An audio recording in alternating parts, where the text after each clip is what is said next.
Welcome back to another edition of the RPO College Football Podcast. My name is Jerome Jones, and I'm here with some great guys. As you see, we here on a special type of night. You got the mock draft coming up, but before we get into that, let me introduce my guys. To the bottom of me right here, you already know who he is, the man, the myth, the legend, Mr. Ray Roberts. How you doing, Ray? I'm good, Josh. How are you?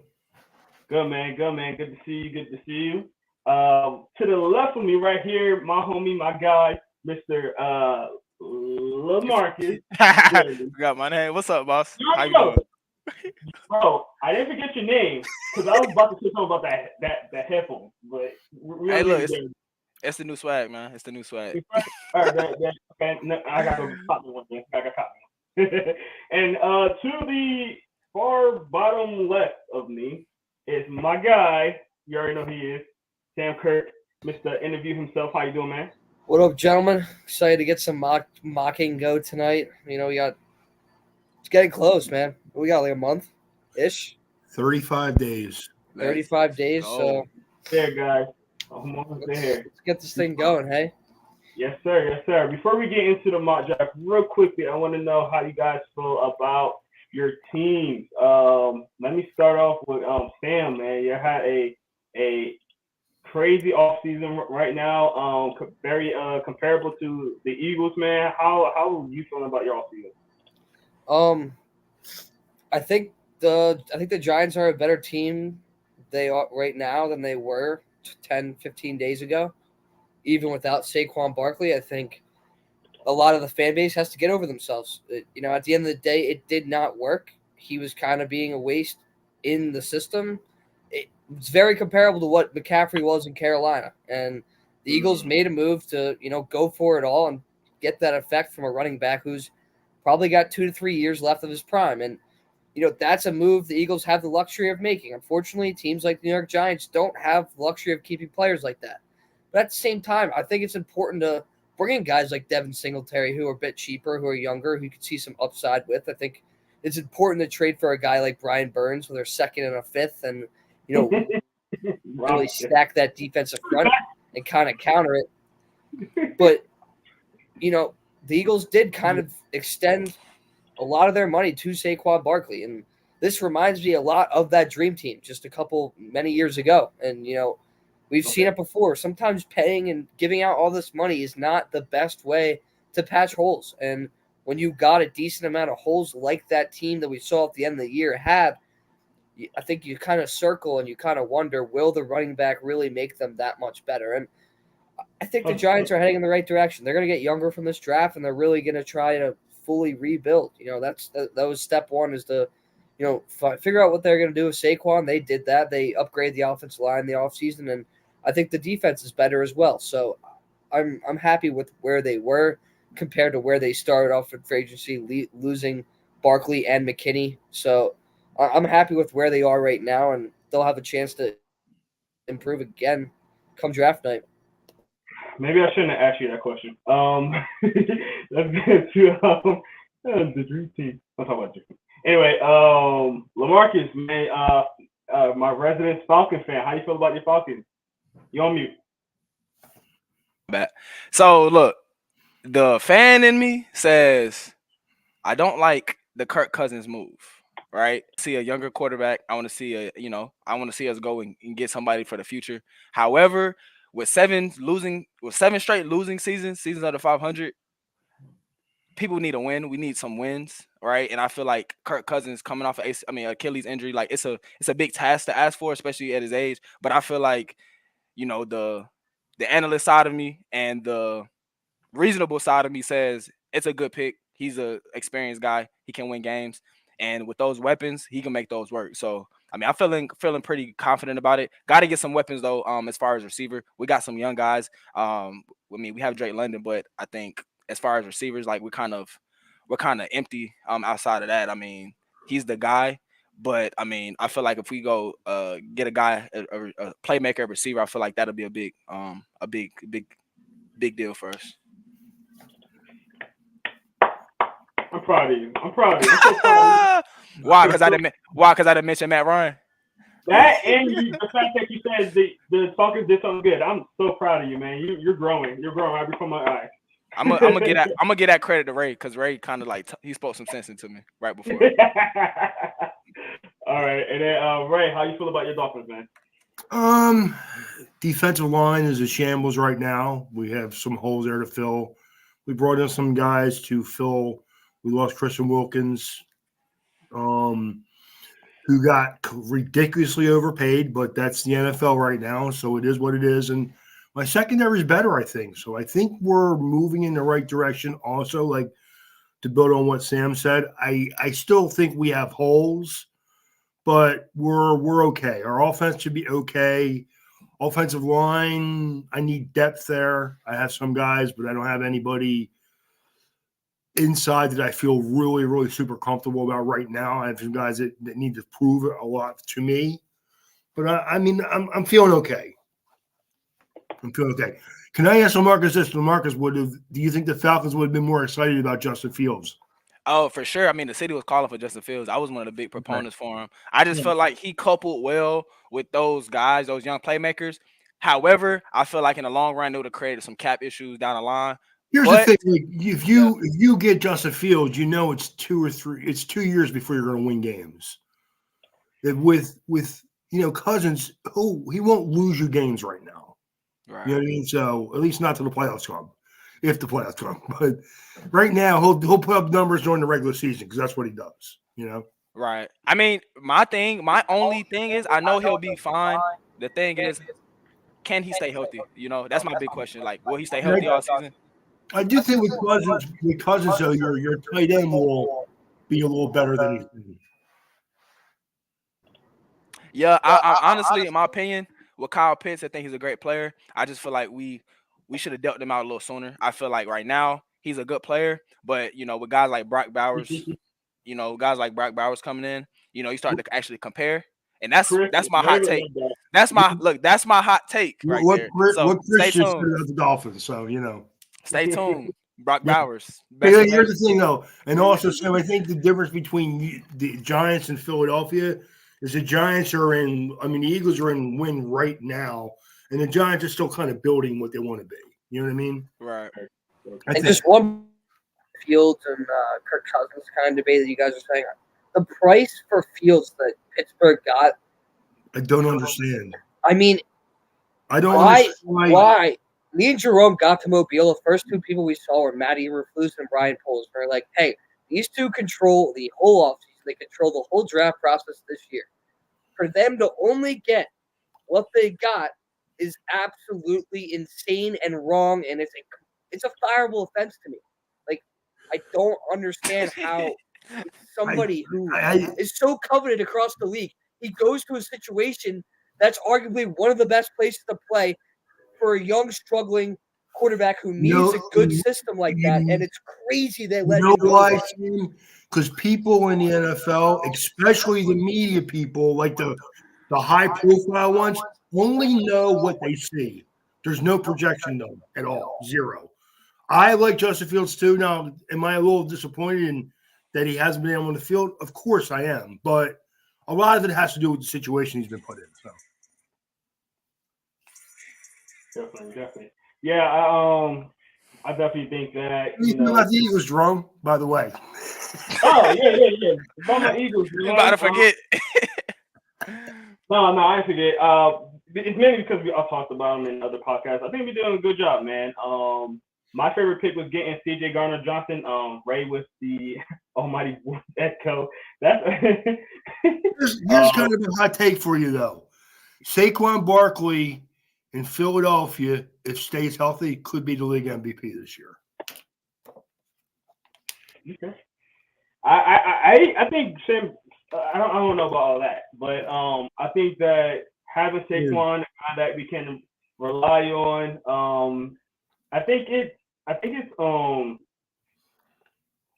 mainly think it's because Eagles don't really run the ball, but we got a guy that can pass protect, and I think that was the biggest issue with Swift. I love Swift, and I would love to have him on, but his biggest issue was pass protecting, and Saquon could definitely fit pass protect. So I think that's the biggest thing about having a running back like him on board. my other thing is my favorite pick is getting C.J. Gardner-Johnson again. Not necessarily thinking he's gonna get the eight interceptions he had the year that we had him, but it's more of the attitude of the defense, man. When he was on the team, the defense was flying around. It was kind of fun. They looked like a dominant team. When we lost him, it just looked flat, man. And again, it's not always just based off of just performances. Sometimes you need attitude, and he brings attitude to the defense. So I always like those type of defense. I grew up with the Jim Johnson era where we had Dawkins and Trotter and those hard hitting guys. So that's my opinion on that. Chris says Eagles do run, but Barkley is a tier better than Swift. I think that if you remember, Sanders had 1,200 yards 2 years ago, and he wasn't a full-time running back. No, I agree.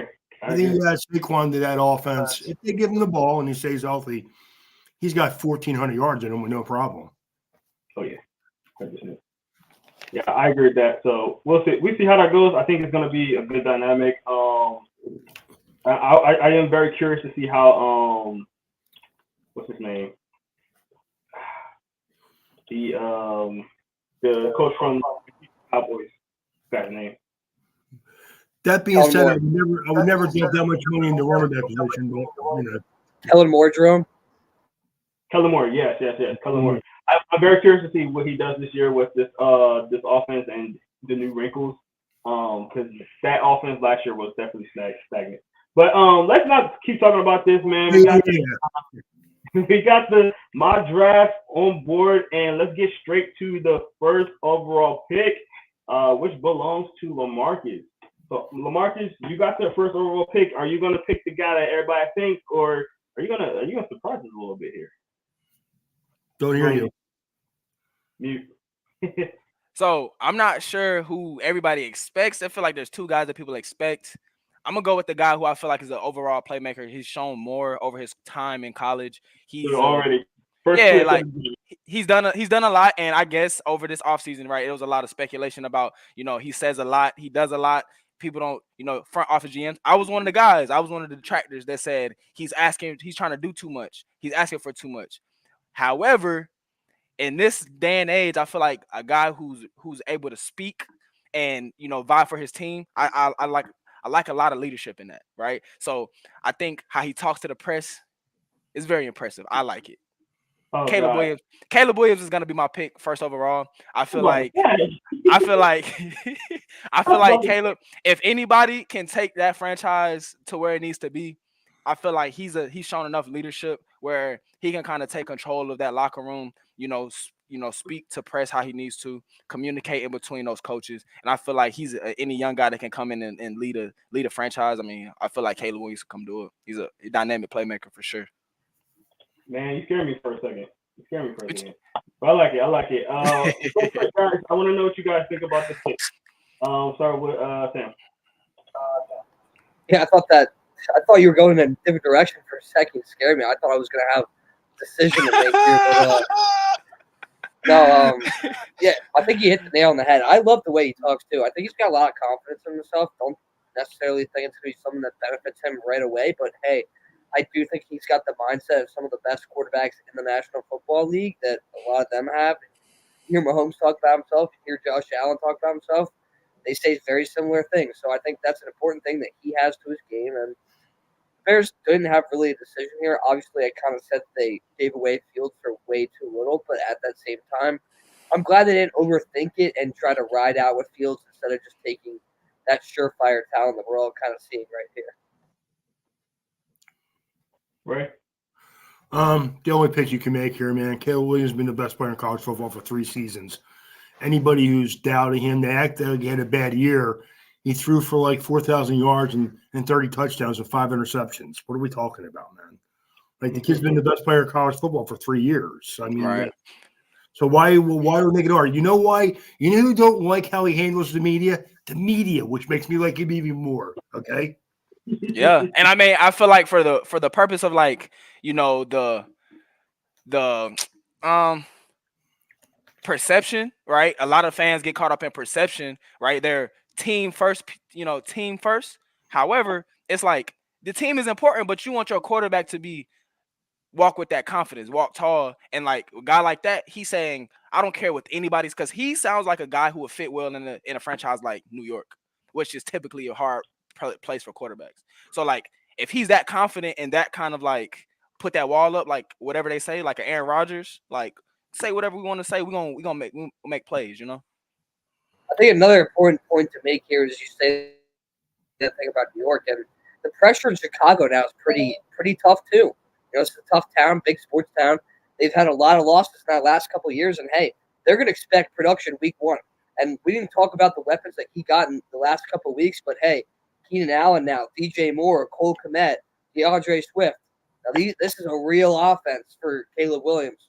Truly a great offense. So I think he should be a Rookie of the Year lock, and he should be really productive in year one. I don't think there's very much excuse for him to be, even slightly below average. It makes you feel sorry for Justin Fields, though, right? Yeah, They finally get some players on offense and they trade him. No doubt. Hey, it happens. 100%. It is kind of ironic and funny how you get another guy completely surrounded with weapons, So with Caleb, I feel like he's closer to help.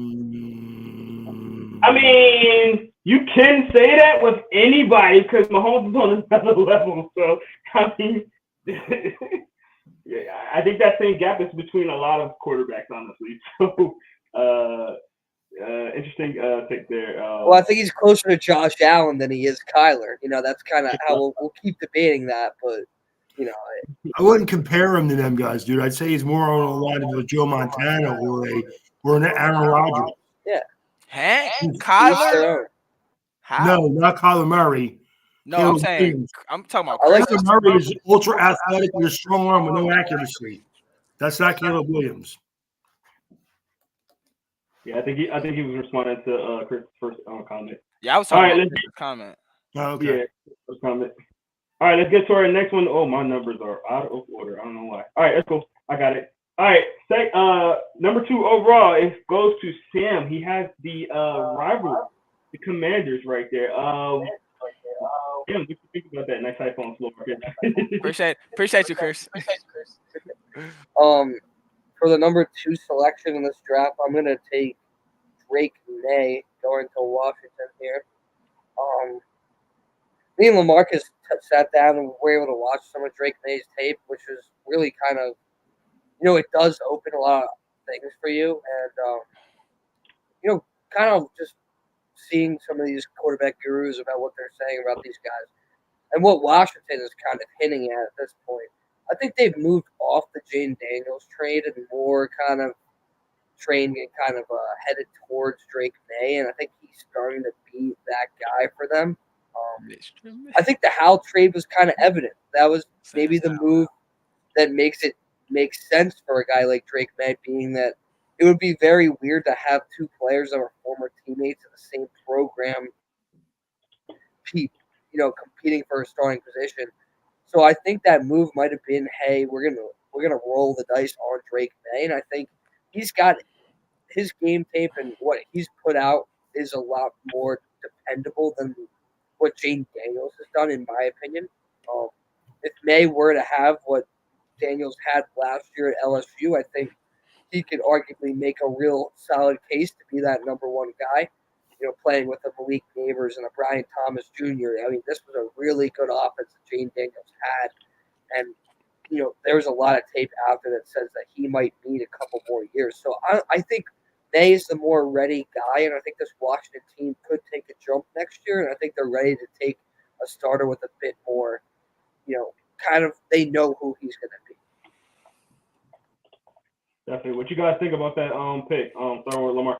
Like we said, me and Sam watched the tape, and it was just kind of hard to find blemishes on Drake May's on the tape. Like, he really does a lot of things well, and I feel like that's one part that I had to get myself to when judging quarterbacks. We look for the high fancy quarterback, the guy that flashy, whatever. But it's like Drake May, he's a guy who's consistent, does a lot of things right. He plays in a pro style offense, and I mean, some of the throws he made, like, they're great throws. Like I remember it was the Duke game, I think it was. Yeah. He made a throw on the sideline, it was like 50 yards. It's a To beautiful your point, pass. Lamarcus, I think a lot of people are like, hey, he didn't do this at school. And I don't think a lot of people consider, hey, maybe he wasn't asked to do this at school. There's a huge difference between that. And it kind of goes with a guy like J.J. McCarthy as well. Like, oh, my God, they just ran the ball. Like maybe that's what the game plan was, to win and become national champions. So let's not get on these guys for, playing in systems and being schematic and trying to be successful and win games for their programs. Right, I agree. What do you think, Ray? I mean, even though I like Drake May, I think it with Cliff Kingsbury being the offensive coordinator in Washington, I think that Jaden Daniels kind of fits his offense a little bit better, to be honest with you. Calling up the coaching philosophy there. I like that. Anybody want to jump on that? I like what he's saying, and I think Sam. There you go. I mean, I think both kids have a lot of upside. You can not probably go wrong with either. I just think that Jaden Daniels is a little bit more athletic. I hear what you're saying, Chris. I hit that too. He also says, I feel like Jaden Daniels' hype died down more for Billy Kaepernick going up. I agree with that as well. I don't think it went down. I just think it never kind of moved anywhere. You know what I'm saying? So, all right, let's get to our next pick. So, the third overall pick goes to me. I got the Patriots. I do not like the Patriots, but I am going to pick them. So, Ray, how about we give them another playmaker on their team to help out that team that definitely needs a playmaker. And when I say playmaker, I don't mean what you think I'm talking about, right? I'm talking about a quarterback that's going to be a playmaker, as in Jaden Daniels. I'm taking Jaden Daniels right here. I think it's been kind of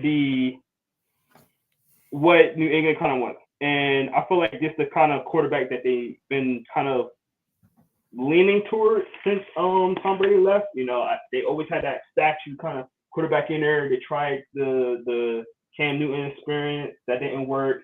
I think they thought Mac Jones can do a little bit more of that, more than Tom Brady, which he can, but he really didn't. I feel like with Jaden Daniels, you get that electric, quarterback that can not only throw but run the ball. And he has a couple little accuracy issues here and there, but he can definitely sling it, and he got a good arm. So I'm picking the Patriots there. Start with you, Ray. What do you think about that? I like Jaden Daniels. He's actually my second favorite quarterback. You are crazy. I'm sorry. Go ahead, Ray. I'm gonna let you. Yeah, I didn't see what he said, but yeah, I like Jaden Daniels, so I think it was a good pick. Yeah. What do you think, Lamarcus?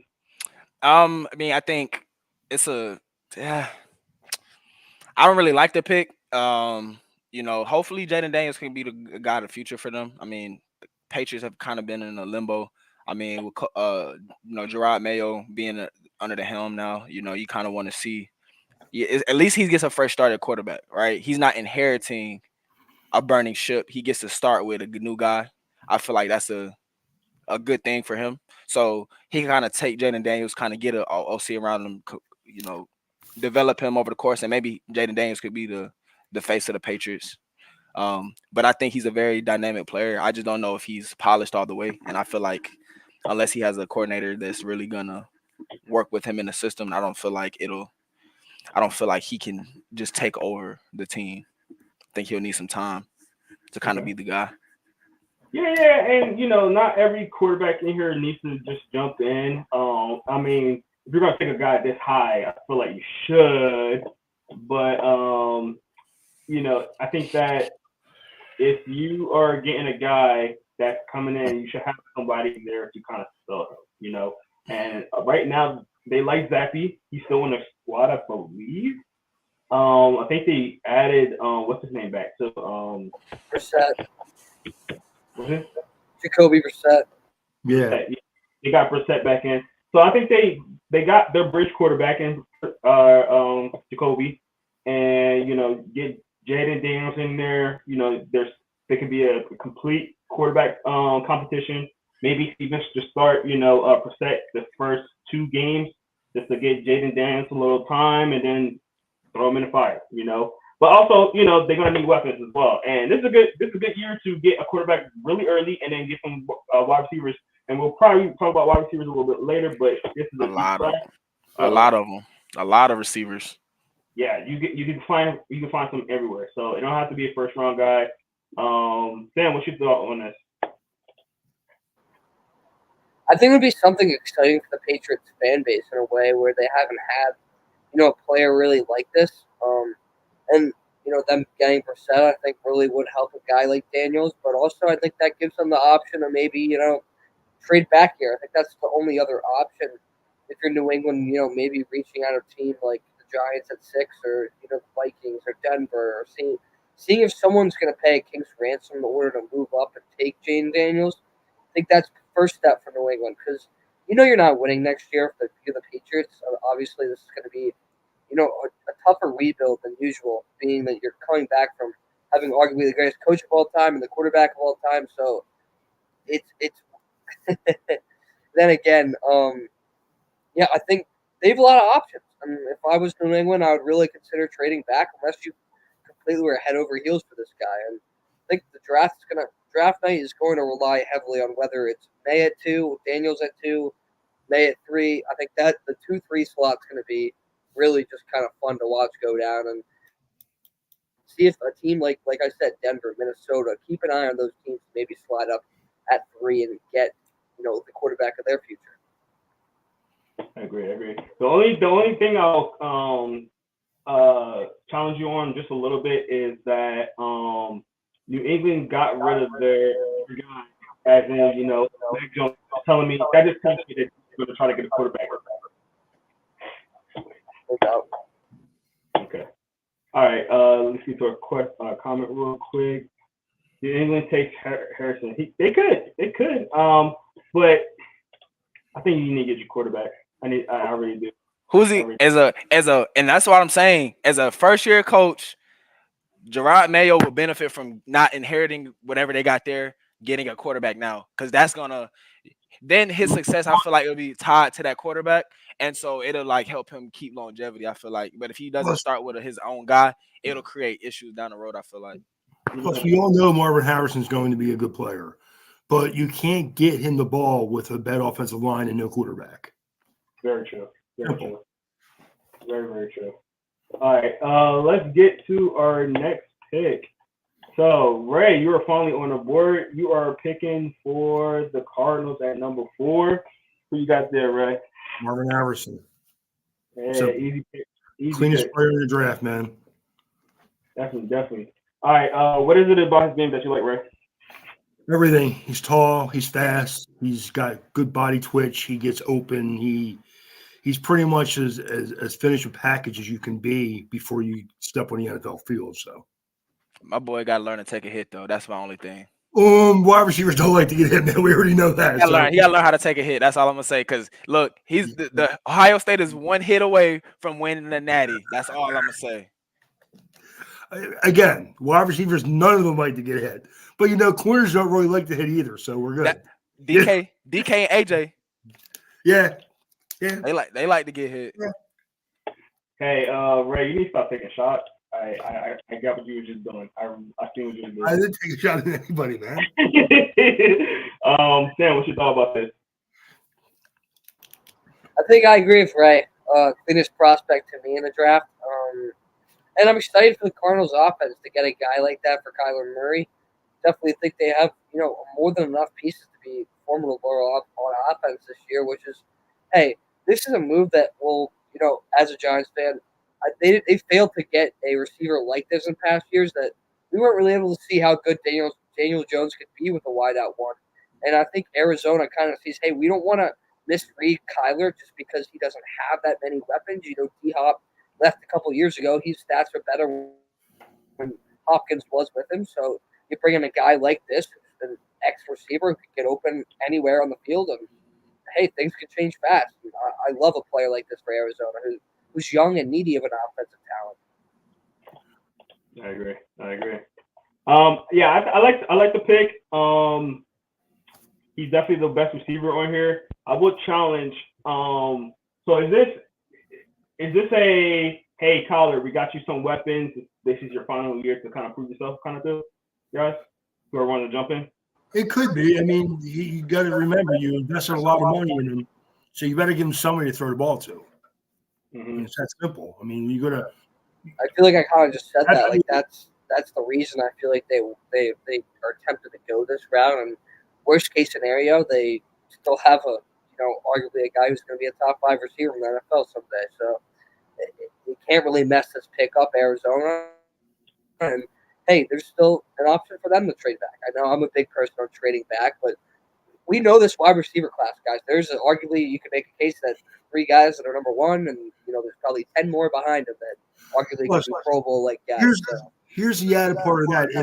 If the Patriots do take a wide receiver, then that quarterback is really in play, and someone might want to jump up in Arizona's spot to get that quarterback. Yeah, I feel like that's the more likely situation, honestly, too. Is that because we know we can move back in this draft and get a wide receiver. Correct. Yeah.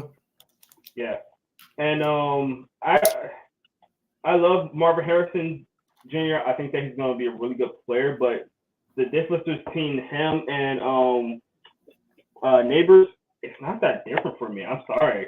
No. I feel like you still get good value out of both of them. Will one of them be a Pro Bowler and the other one not? Maybe, but the difference. I mean, the way people are passing these times and these days, man, like these wide receivers are. It's really hard to miss on those wide receivers. It really is. I will say though that durability factor is big, and I feel like with players like Malik Neighbors, that's the upside he has over Marvin Harrison. I feel like it's his build. I feel like Malik Neighbors is built more like a running back, and Marvin Harrison is a little thinner, a little leaner. And I just feel like durability-wise, Malik Neighbors has that edge.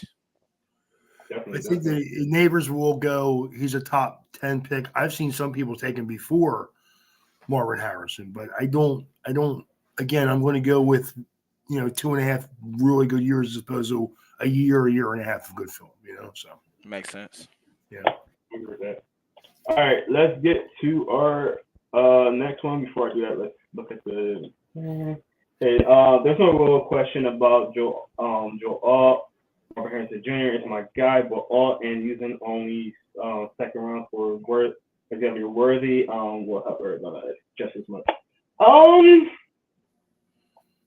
You have a point there. I don't disagree with that. I don't. Yeah, I don't disagree with it either. I think you can trade back though. That's the only thing. I think you just trade back. You can. We're not doing trade. This is also a deep draft for offensive tackles also. That and I was not quite as deep as the wide receivers, but there's a good 20-25 offensive tackles that are going to be drafted in this draft. So correct. All right, Sam, you're on the clock. You got the team on the board. Number 6, you got a couple of options. Do not do what I think you're doing. Yeah. Really tough. I part of me wants to, I'm just gonna pick a guy that I think is. I'm gonna pick what I think is gonna happen, not what I want to happen. I'm gonna take JJ McCarthy here. I know it.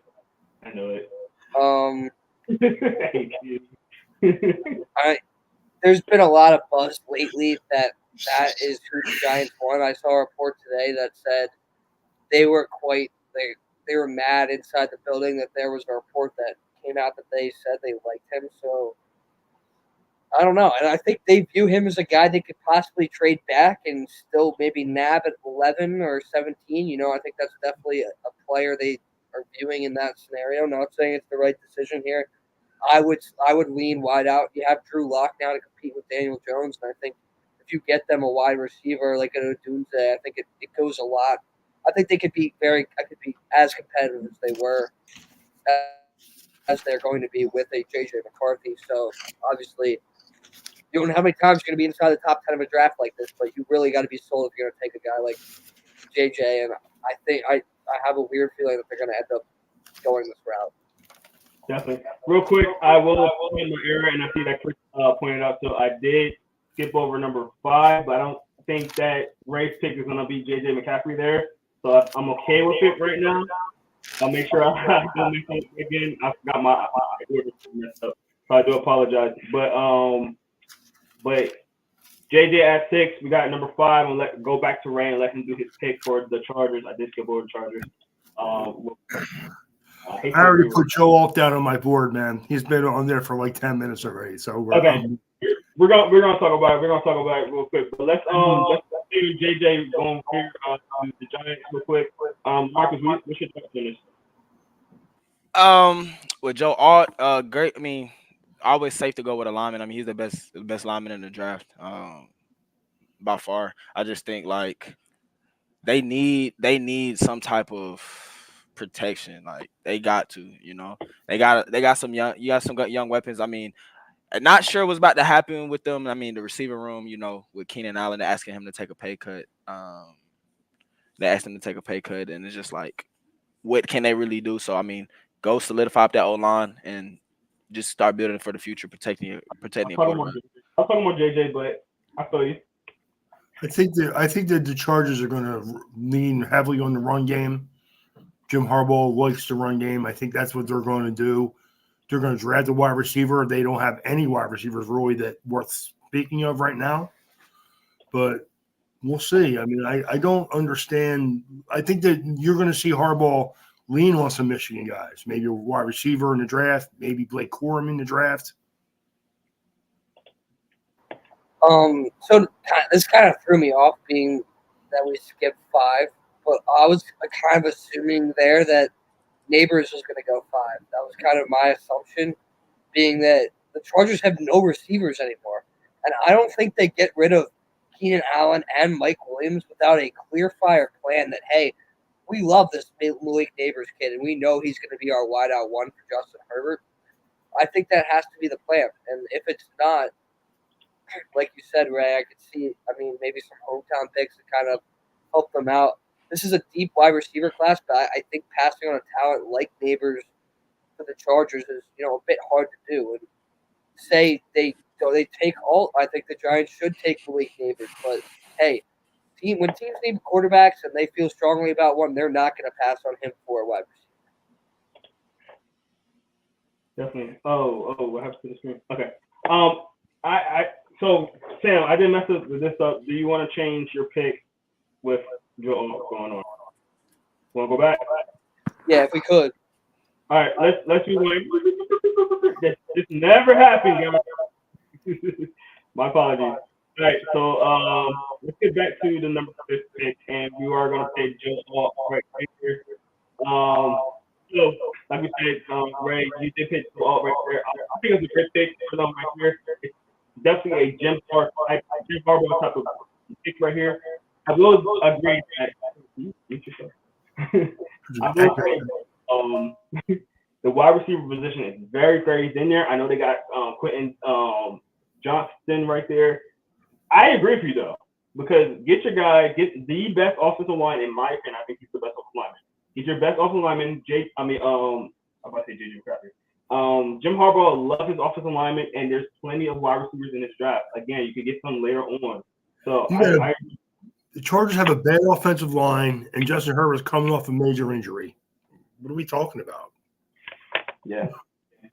Now, are you concerned about the amount of tools they be putting in the offensive line lately, or you're just gonna say, hey, just keep throwing darts? Yeah, man. I have a chance to add the best offensive tackle in football, and I mean, I don't. You know what? I'm more critical on Notre Dame players than anybody. Like I was the one crazy mad about Miami taking what's his name, the tackle from a couple years ago. I mean, but Joe Alt is no slouch. The kid is the real deal. Him and Marvin Harrison are the cleanest players in this draft. I agree with his that. father was his father was an All-Pro. He's a former tight end all through high school. The kid is going to be a stud. I agree. I like him a lot. I just wanted to put that question on there. Anybody else want to add to any comments on this pick real quick? I don't know if I've seen a team who's had a good enough tackle as Rashawn Slater is double down on a position like this. And that being said, if you're going to do it, Ray, I completely agree that Alt is the right guy to do that with. But I still think Harbaugh, I think he should take Neighbors here. I think that's the right decision. And I think that's the thing that keeps the Chargers most competitive next season. They're going to need something on offense. There's nothing there right now. Quinn Johnson was one of the worst rated receivers in all of football last year. I'm sorry. Like that, it's the flat out truth. Like they're going to need someone to get open.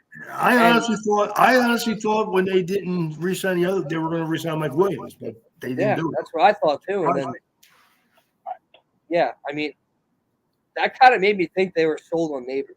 That's just my full belief, but I love Alt too. And to be honest, if the Giants took Joe Alt, I wouldn't even care. I know he's starting right tackle day one, and we can run the football, and Daniel Jones is not getting injured again that way. So, you could do whatever you want, honestly, if you're the Chargers here. They're in kind of a rebuild as well, and that's the luxury of having a quarterback as good as Justin Herbert. The good thing for them is that it's a deep draft for wide receivers and corners too, and that's really their biggest two needs. I agree. Are wide receiver and corners. So. Yeah, I think that again, this is more Jim Harbaugh type of style instead of just being like, let's get another receiver. Like, even Jim Harbaugh's recruiting style. I honestly think that they're going to move Rashawn Slater inside now. I think that's a good idea. Harbaugh, you're going to see a rogue rating offensive line as opposed to a finesse offensive line, what they've been running the last 3 years. That's very true. I like it. Lamar, you've been a little quiet. Anything you want to add to this, or you good? Remember, I gave my Joe Alt perspective prematurely. Anyway. I got you. Well, me and the Marcus were on the same page, man. it was on me. I apologize, guys. All good. That's fine. Trying to multitask and all that, so I do apologize. All right, let's get to our let's look at that. So let's get this straight. JJ McCarthy is still available, right? Whoa, hold on, Chris. You're funny. I like him as a kick returner. He's a speed guy, but I don't know about all that. Anyway, he'll back taking the wide receiver because I agree, but I don't agree. You're going to see a ton of wide receivers going rounds 2 and 3. So, all right, let's get to our next pick. And again, Sam, you are on the clock. And again, I apologize. Yeah, I'm going to take Malik Neighbors here. I think he's the highest upside of any receiver other than Marvin Harrison Jr. Arguably, he has a higher ceiling maybe, but I think he's just an explosive weapon for an offense, rare talent. I think the Giants kind of need someone like this. You lose a guy like Barkley, you need some firepower on that offense again. And hey, I think he makes he gives your other receivers a chance to compete as well. They have Jalen Hyatt, Wan'Dale Robinson still. I think those are decent pieces that could benefit off a guy like this being in your offense and taking away a lot of attention in that secondary. So I think he opens up the offense a lot for the Giants this year. He's taken, and hey, I mean, I could see JJ here. See the Chargers taking the league, so this is definitely a really interesting part of the draft. It's going to kind of set up how the rest of the teams in the early second goes to me.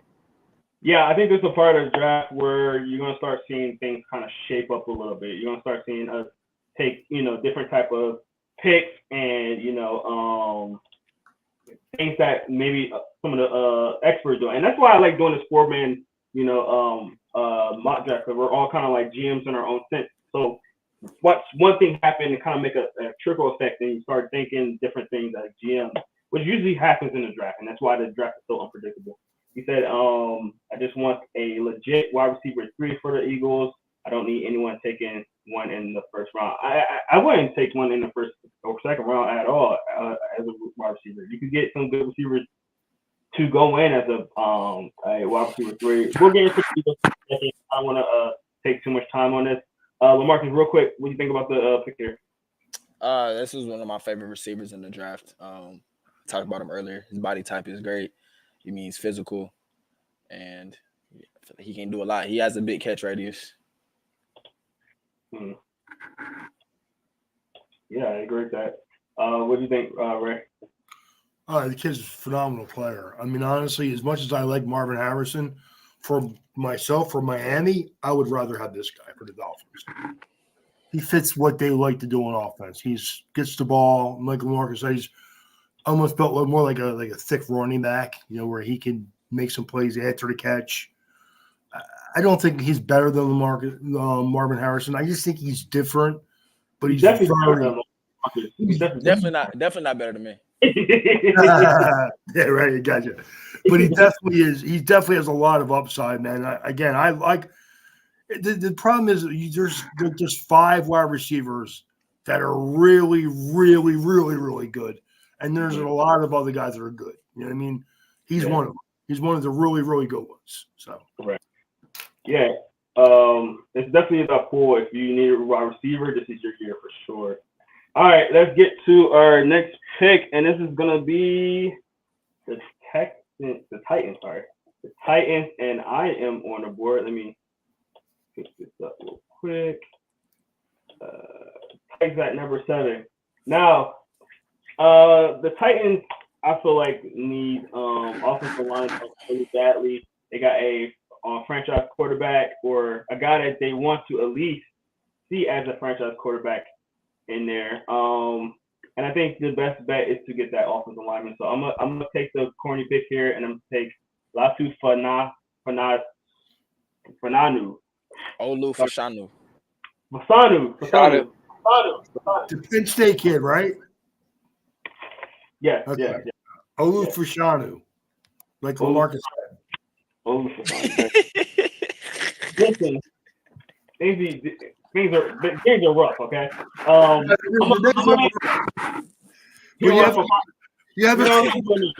The thing is, you have a couple of offensive linemen where their last name sounds similar. You know what I mean? Yeah. Thank you, Ray. I appreciate you. Ray almost got my back. I'm gonna let Sam start on this one, being the resident Penn State guy. This isn't my first rodeo. This is my first rodeo with you, man. All right. Go ahead, Sam. What do you think about this? I think it's definitely a possibility here, being that I think Tennessee, this is an important part of just rebuilding a team and making sure you have a stable front for a young quarterback, which is important. And I think Olu is arguably he's probably one of the best offensive tackles in this draft class. You kind of go around, and to me, this is the best position group other than wide receiver in the entire draft as offensive line. And I think it runs really deep in those teams that are at 13 to 27. They're going to have a lot of options, whether they want, that guy from Washington. There's a ton of guys, to me, that can be taken with this tackle pick, but I could see Tennessee leading that route here, definitely, for sure. I've seen that in a lot of mocks, so I like Olu for them. Definitely. What do you think, LaMarcus? I mean, good player, solid player, Penn State guy. He's going to be solid. I mean, the Titans definitely need to shore up that O-line. You don't have Derrick Henry running behind you anymore. So, you gotta really get your line together. He's not gonna just fall. He's not just gonna fall forward and give you 5 yards.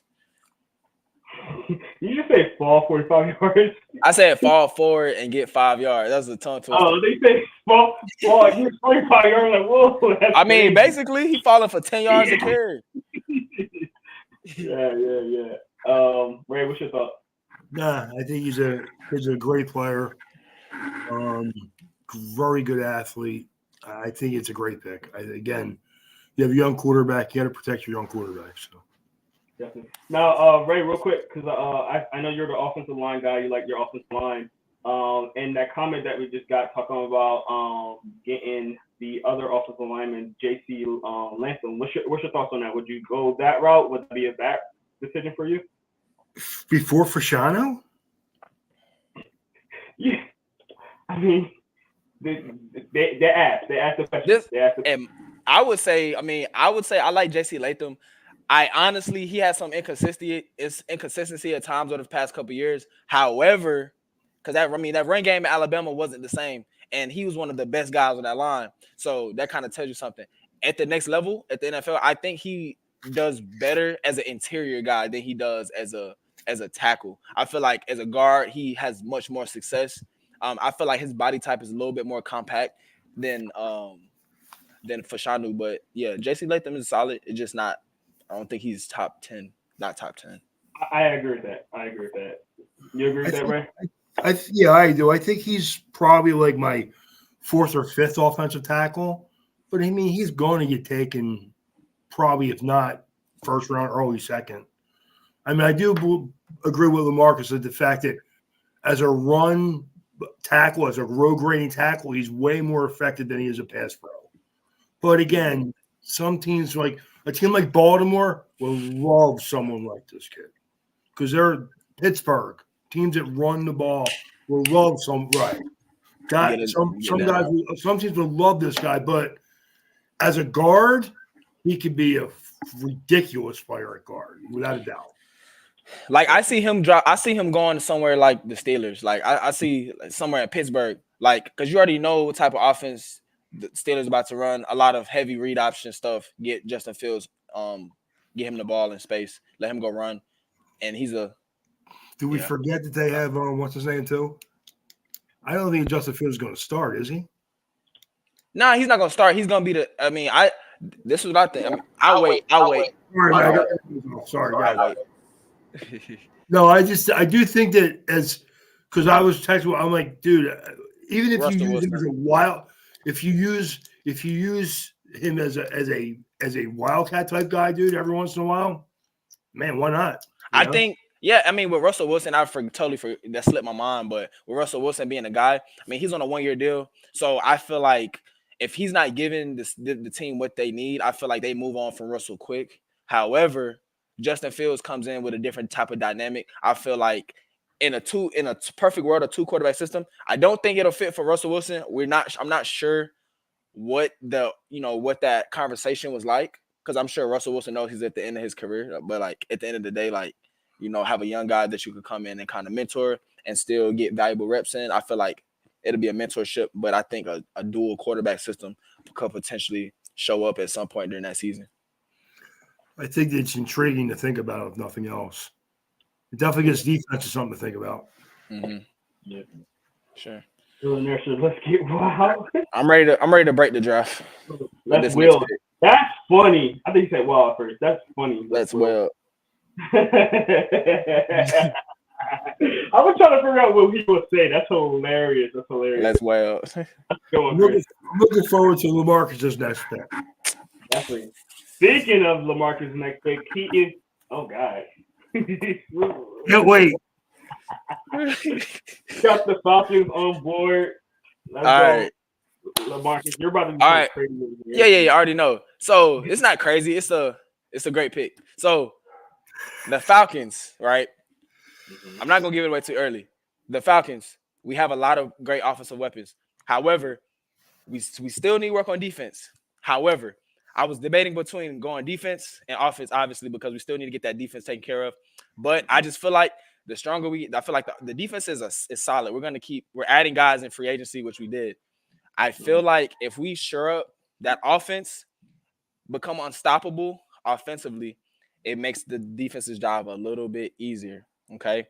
So yes, we have Kyle Pitts, different type of tight end. However, with a guy like this guy, he can not only block, run, catch. He's a matchup nightmare. In my opinion, like Ray was saying, the cleanest players in the draft, Marvin Harrison and Joe Alt, I feel like this is the most surefire pick in the entire draft. Brock Bowers is who I'm gonna go with right here. I feel like if we are able to get a guy like him who can not only help that offense, block, catch, he's a matchup nightmare. You still got Darnell Mooney, and then you have Drake London. Those are matchup nightmares. You got Brock Bowers, he's a matchup nightmare, and then you got Bijan coming out the backfield. Then you still have Kirk Cousins who can find all those weapons.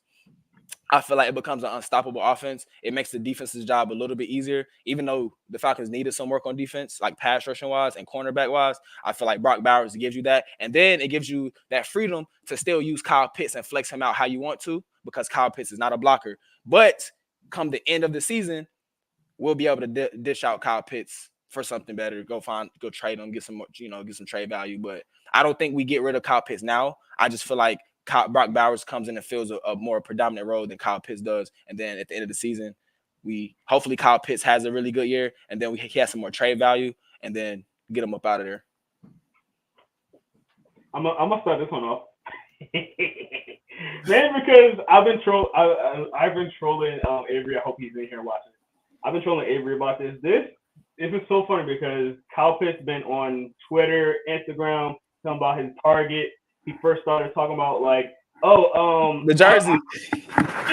Yup. He was like, hey, I'll give up the jersey for some target. Then he went back on and he was like, guys, don't worry about the target. Don't worry about I think he's scared about losing targets. You give Brock Bowers, he's gonna start losing targets. There's too many weapons at that point. It's too many, and I like the pick. I think you have to justify, like, at least to your fans, getting another tight end in the first round very high. So this is the thing. It reconciles, in my opinion, that Kyle Pitts pick. That was the dumbest pick.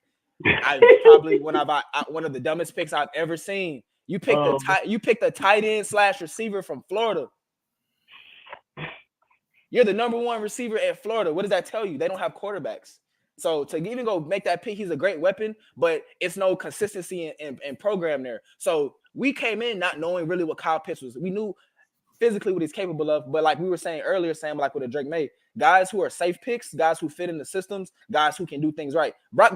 Without Brock Bowers, UGA does not win those national championships. They absolutely do not. They're not even in my opinion, they're not a top 5 team without Brock Bowers over the past 2 years. So that may be a bold decision, but go watch the tape. Brock Bowers was their best weapon for the past 3 seasons, by far. I don't disagree with the best receiver. I might disagree with they won't win. Their defenses were insane. They had some really good defenses on that. I'm talking about offensively though. Like he saved those quarterbacks. Like he really saved. He saved those guys. He made Stetson Bennett look good. He helped him get drafted. Go through an entire. That's my favorite. That's my favorite pick of the mock draft so far. Yeah, I mean, think about it. Honestly, if I do that, you're bringing home a Georgia kid. The fans will eat it for lunch, man. He will help sell tickets. He will help sell tickets. Trade Kyle Pitts right now for whatever you can get. He's ready. Fifth round pick for a starting caliber quarterback. What is Kyle Pitts worth? A 7th round pick? A 6th round pick? It's hard. So you can for him and cut bait and do it right now if you can. And that's what I'm saying. Let's get Brock now, get him into a system. Let's plan for the future. Honestly, though, worst case scenario, you can't trade him. And then you have the best 12 personnel in the league, probably. By far. With Bijan and them 2 guys, wow. I mean, you got to get them both on board. And Kyle Pitts does seem like he's a little bit of a head case. But if you get them both on board, man, talk about Kirk Cousins out there, man. This is too damn easy. It's too easy. It's too easy. Yeah. And think about the ground. And you know this, right? Whenever you got that, Max Pro, they got to account for the Max Pro position, like the Max Pro. So you put Brock Bowers on as the extra tackle. I mean, he's a threat to go out for a pass at any time. I think he is the most exciting tight end since Travis Kelce came out.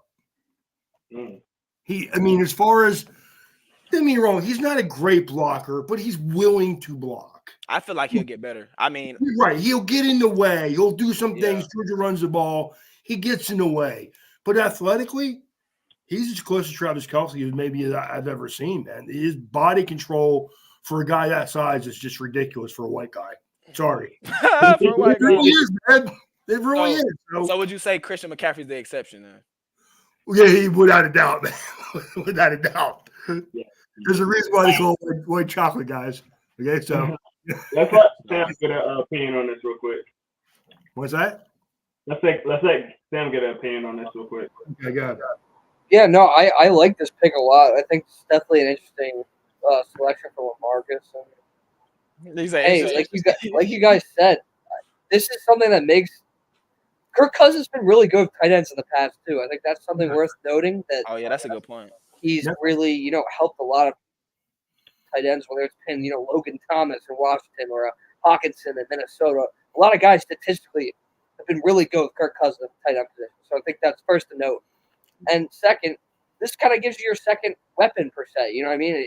this is your wide receiver. This is a tight end, but it's your second best, arguably maybe your best weapon to Drake London still. But hey, this I think this move makes Atlanta scary. And Yeah. again, this division's nothing great. So a move like this, they're front runners for the NFC South, and I think Kirk Cousins could definitely take a team like that and win the division for sure.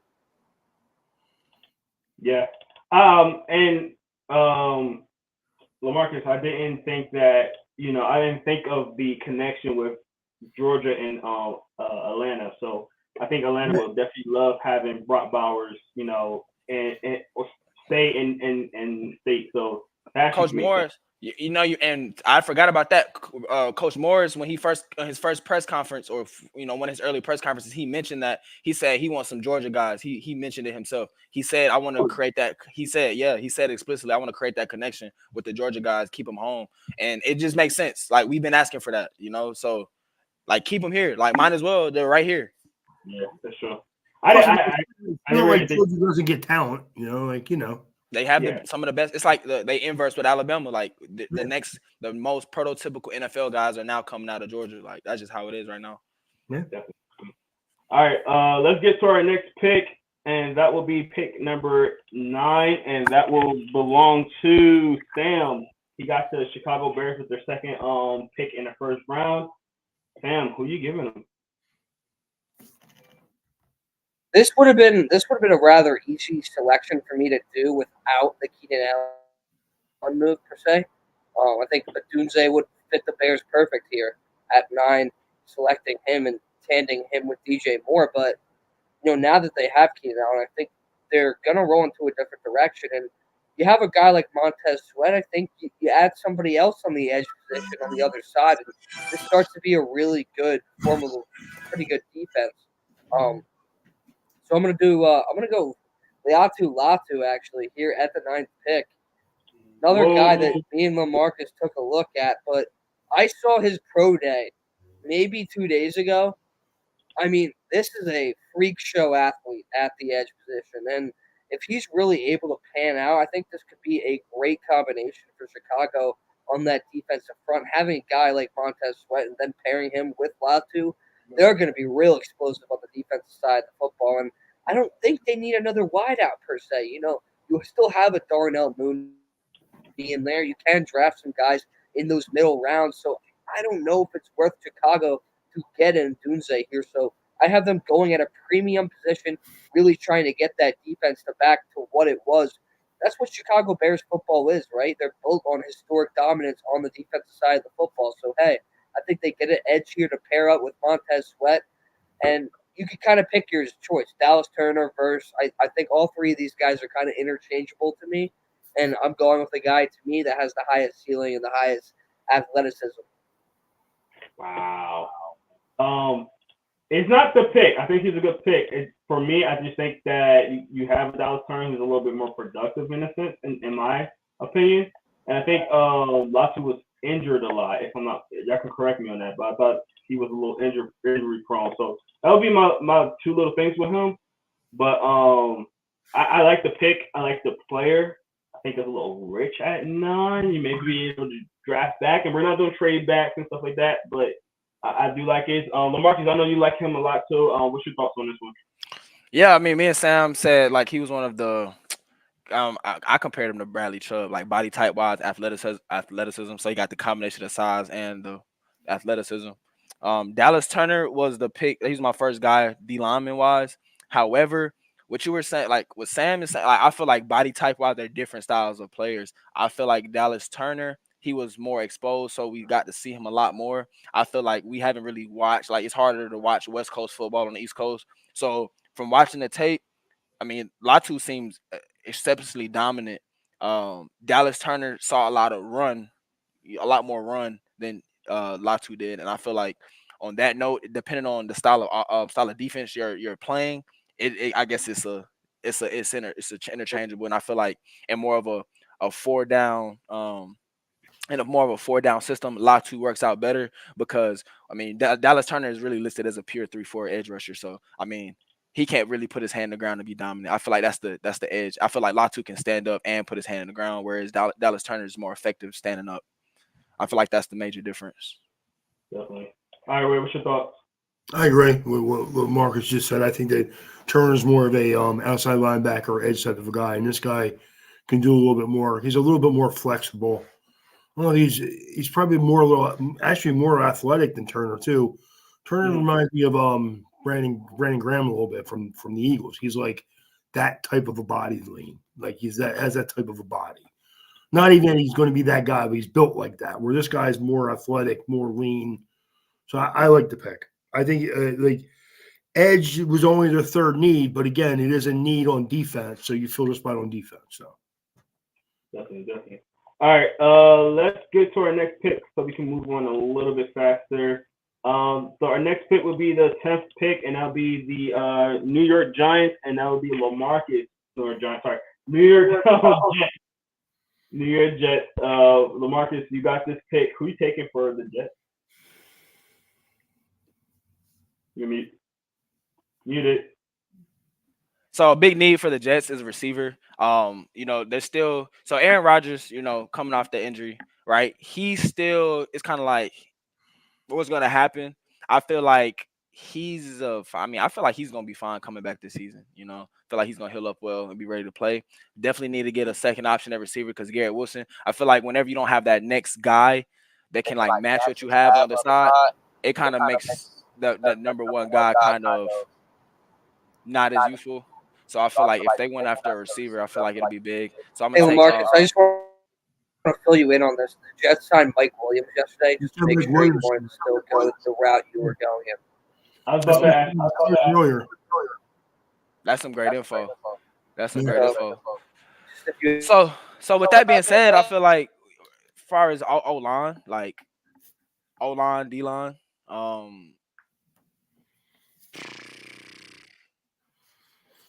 I don't know, tackle. I mean, you still got Troy Fatanu. I think Troy Fatanu would be a good choice right here. I mean, let's get some surefire. Let's get something shored up on the offensive line. Yeah. So Troy Fatanu out of Washington. Definitely. All right, Ray, you're the offensive lineman. What do you think? I have him listed as my second best tackle available, but I mean he's a good player. Offensive lineman, you can't go wrong drafting an offensive lineman, man. So yeah, I mean he's a good player. What's your thoughts? Yeah, I think definitely. I think just the way they're gonna kind of go now that they have Mike Williams, I just can't see them investing their 10th pick after signing a guy for $15 million. It would be kind of a lot, but hey, they still could get a Doomsday here, but I think they get another great prospect from Washington instead. And hey, what happened last year to the Jets season? This guy, you're helping prevent it with this move, so I think offensive line help definitely will help this team, run the football, keep Aaron Rodgers on his feet. That's the most important thing the Jets need to do this offseason. I agree. I think it's a good pick. You can't go wrong with offensive line. They lost.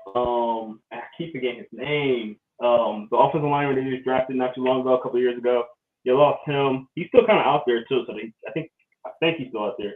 So they can still re-sign him, but I think they need somebody to really shore up that offensive line. Like y'all said, Aaron Rodgers is coming off an injury, so I think that shoring up the offensive line, make sure that he stays upright is a great pick.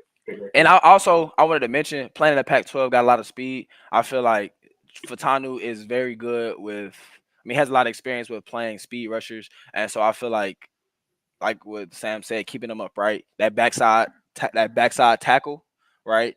You want a guy who can kind of, if necessary, fill that role as well. So I feel like facing speed, that's no problem. He'll be able to sit in there and protect. 100%. Yeah, I agree with that, and I think that they need somebody with that kind of speed recovery as an offensive lineman.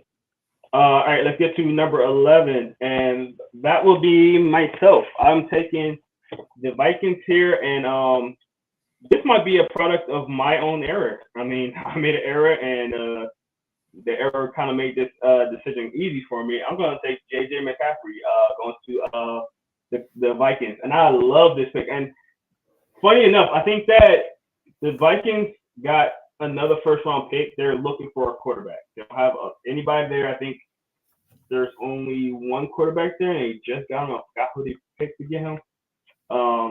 Whoever that is, I forgot. Is it? No, y'all. The Giants got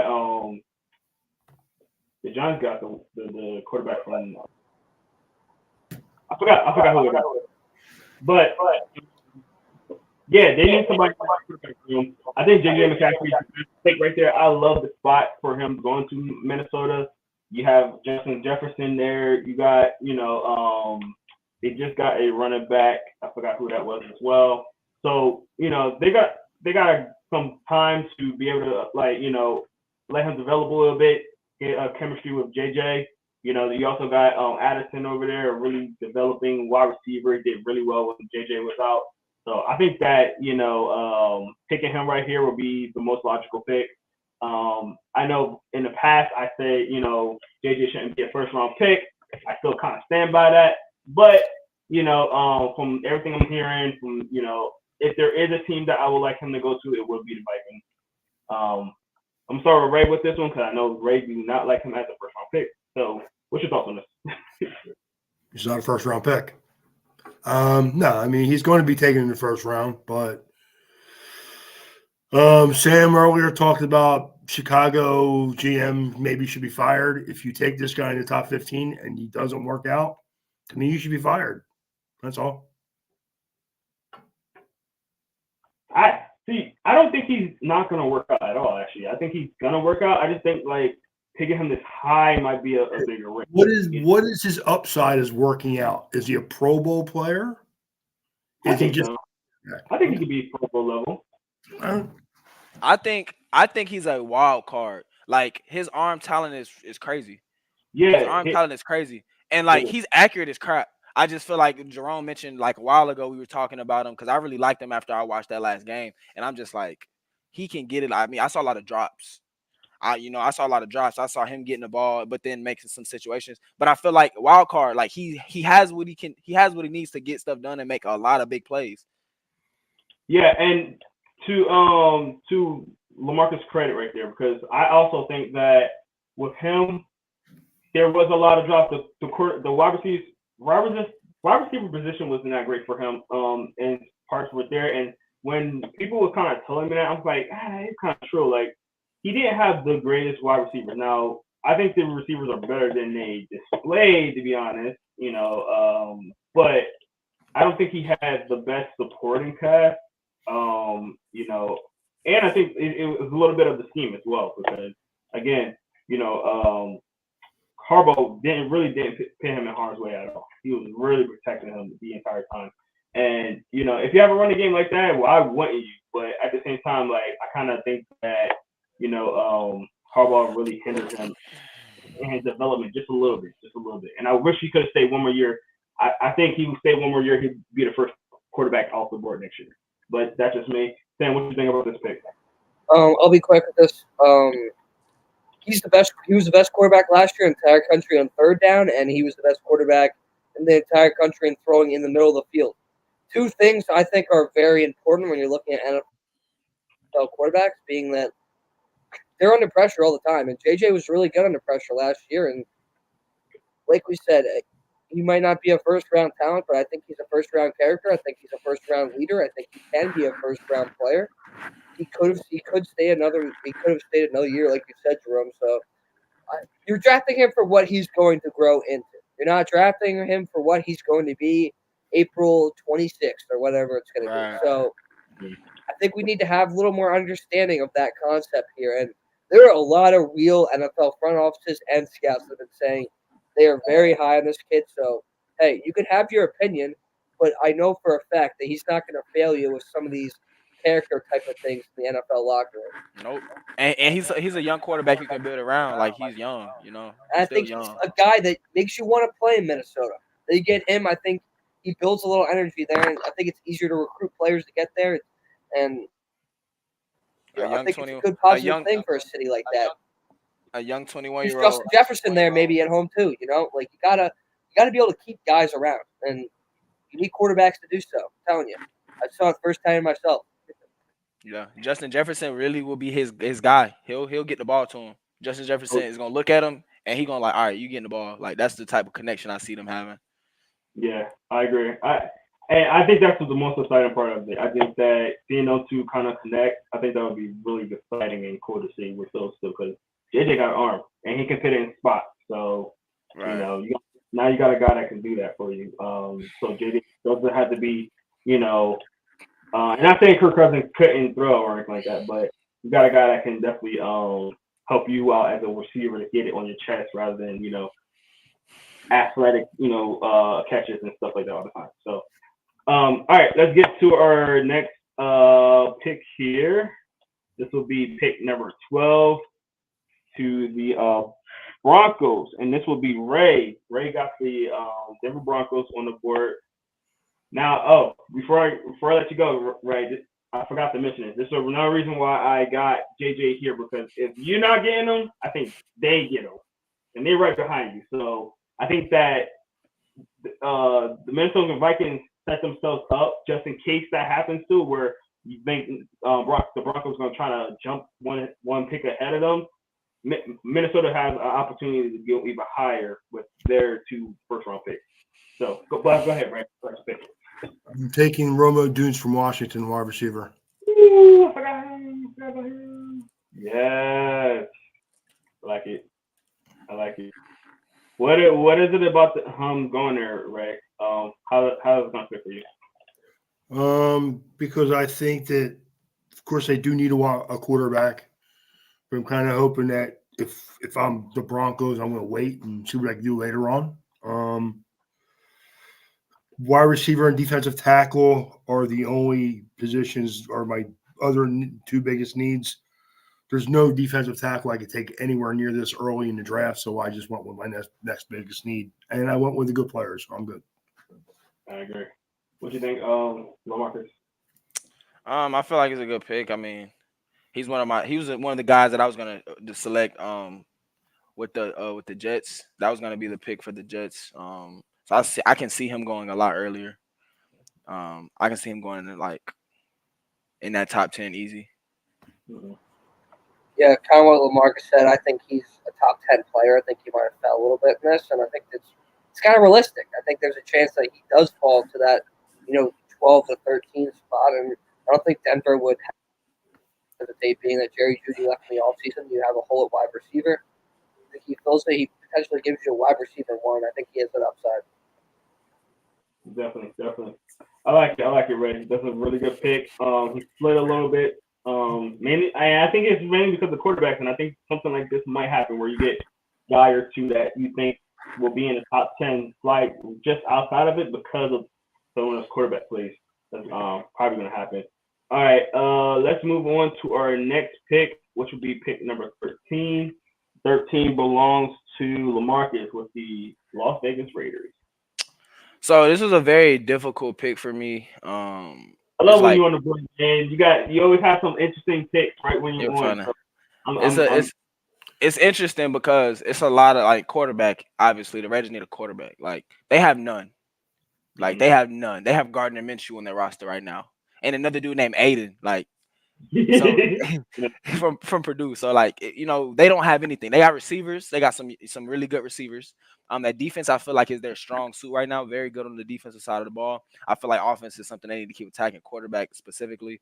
I looked through the quarterback list. I'm like, I liked some of these guys, right? I like them, but it's just who is the guy I feel like could come in now and put something together?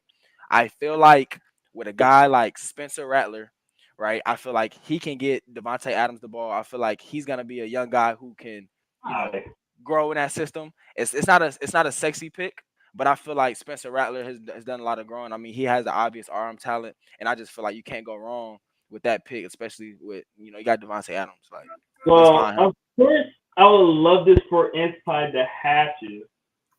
I hate it because I don't have the graphic for him. didn't think nobody would draft him. Right. I was doing so well. And then Lamarcus messed it up. I was going I had so many prospects in here. I'm like, ooh, I'm gonna be good. I'm gonna have every graphic. I'm gonna be good. And then Lamarcus, What about Bo Nix? You had Bo Nix? I had Bo Nix. Oh wow. I consider the Bo Nix pick. It's just like for me, it's just I like Bo Nix. The better judgment side of me says he's not as efficient of a passer as Spencer Rattler. Spencer Rattler he can throw the ball. Like that's one thing people can really say. Spencer Rattler can throw the rock. And I mean, you saw what he did with Xavier Leggett. You get what I'm saying? So it's like he needs it. Huh? I think that's Avery. Go ahead, keep talking. Oh, don't say it. I think that's Avery. Brock Bowers. I wanted to make sure it was Avery. I think that's Avery. We know it's Avery. But yeah, that's what I'm going with. Not sexy. Yeah. I know Sam and Ray aren't gonna like it, but hey, Avery. That's just why I'm just like, hey. Look at the response. Oh man. But you know what, Jerome? You know I'm a fan of the kid. I am. But taking the first round, dude.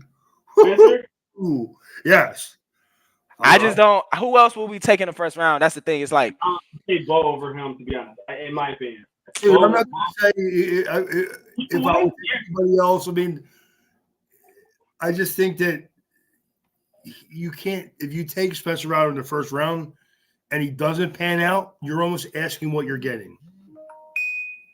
I mean, you're almost asking for this kid has. Get me wrong. He has a year and a half of ridiculous game film where he made plays all over the field. And then he has a year and a half, 2 years of game film where he couldn't do anything right. Mm-hmm. Ew, Jared Verse. Ew. Ew. No, dog. No, sir. I think the only problem I had with this pick potentially is that I would have taken Penix over him. I think the Raiders fit. I think they would take Penix here. I think there's a chance they would reach on him here, especially instead of Rattler. That being said, I don't mind it. I have him over Bo Nix in my ranking, so right. I think there's a chance. I'm hearing day 2 on Spence, so I don't think there's really a big chance he falls to that third round.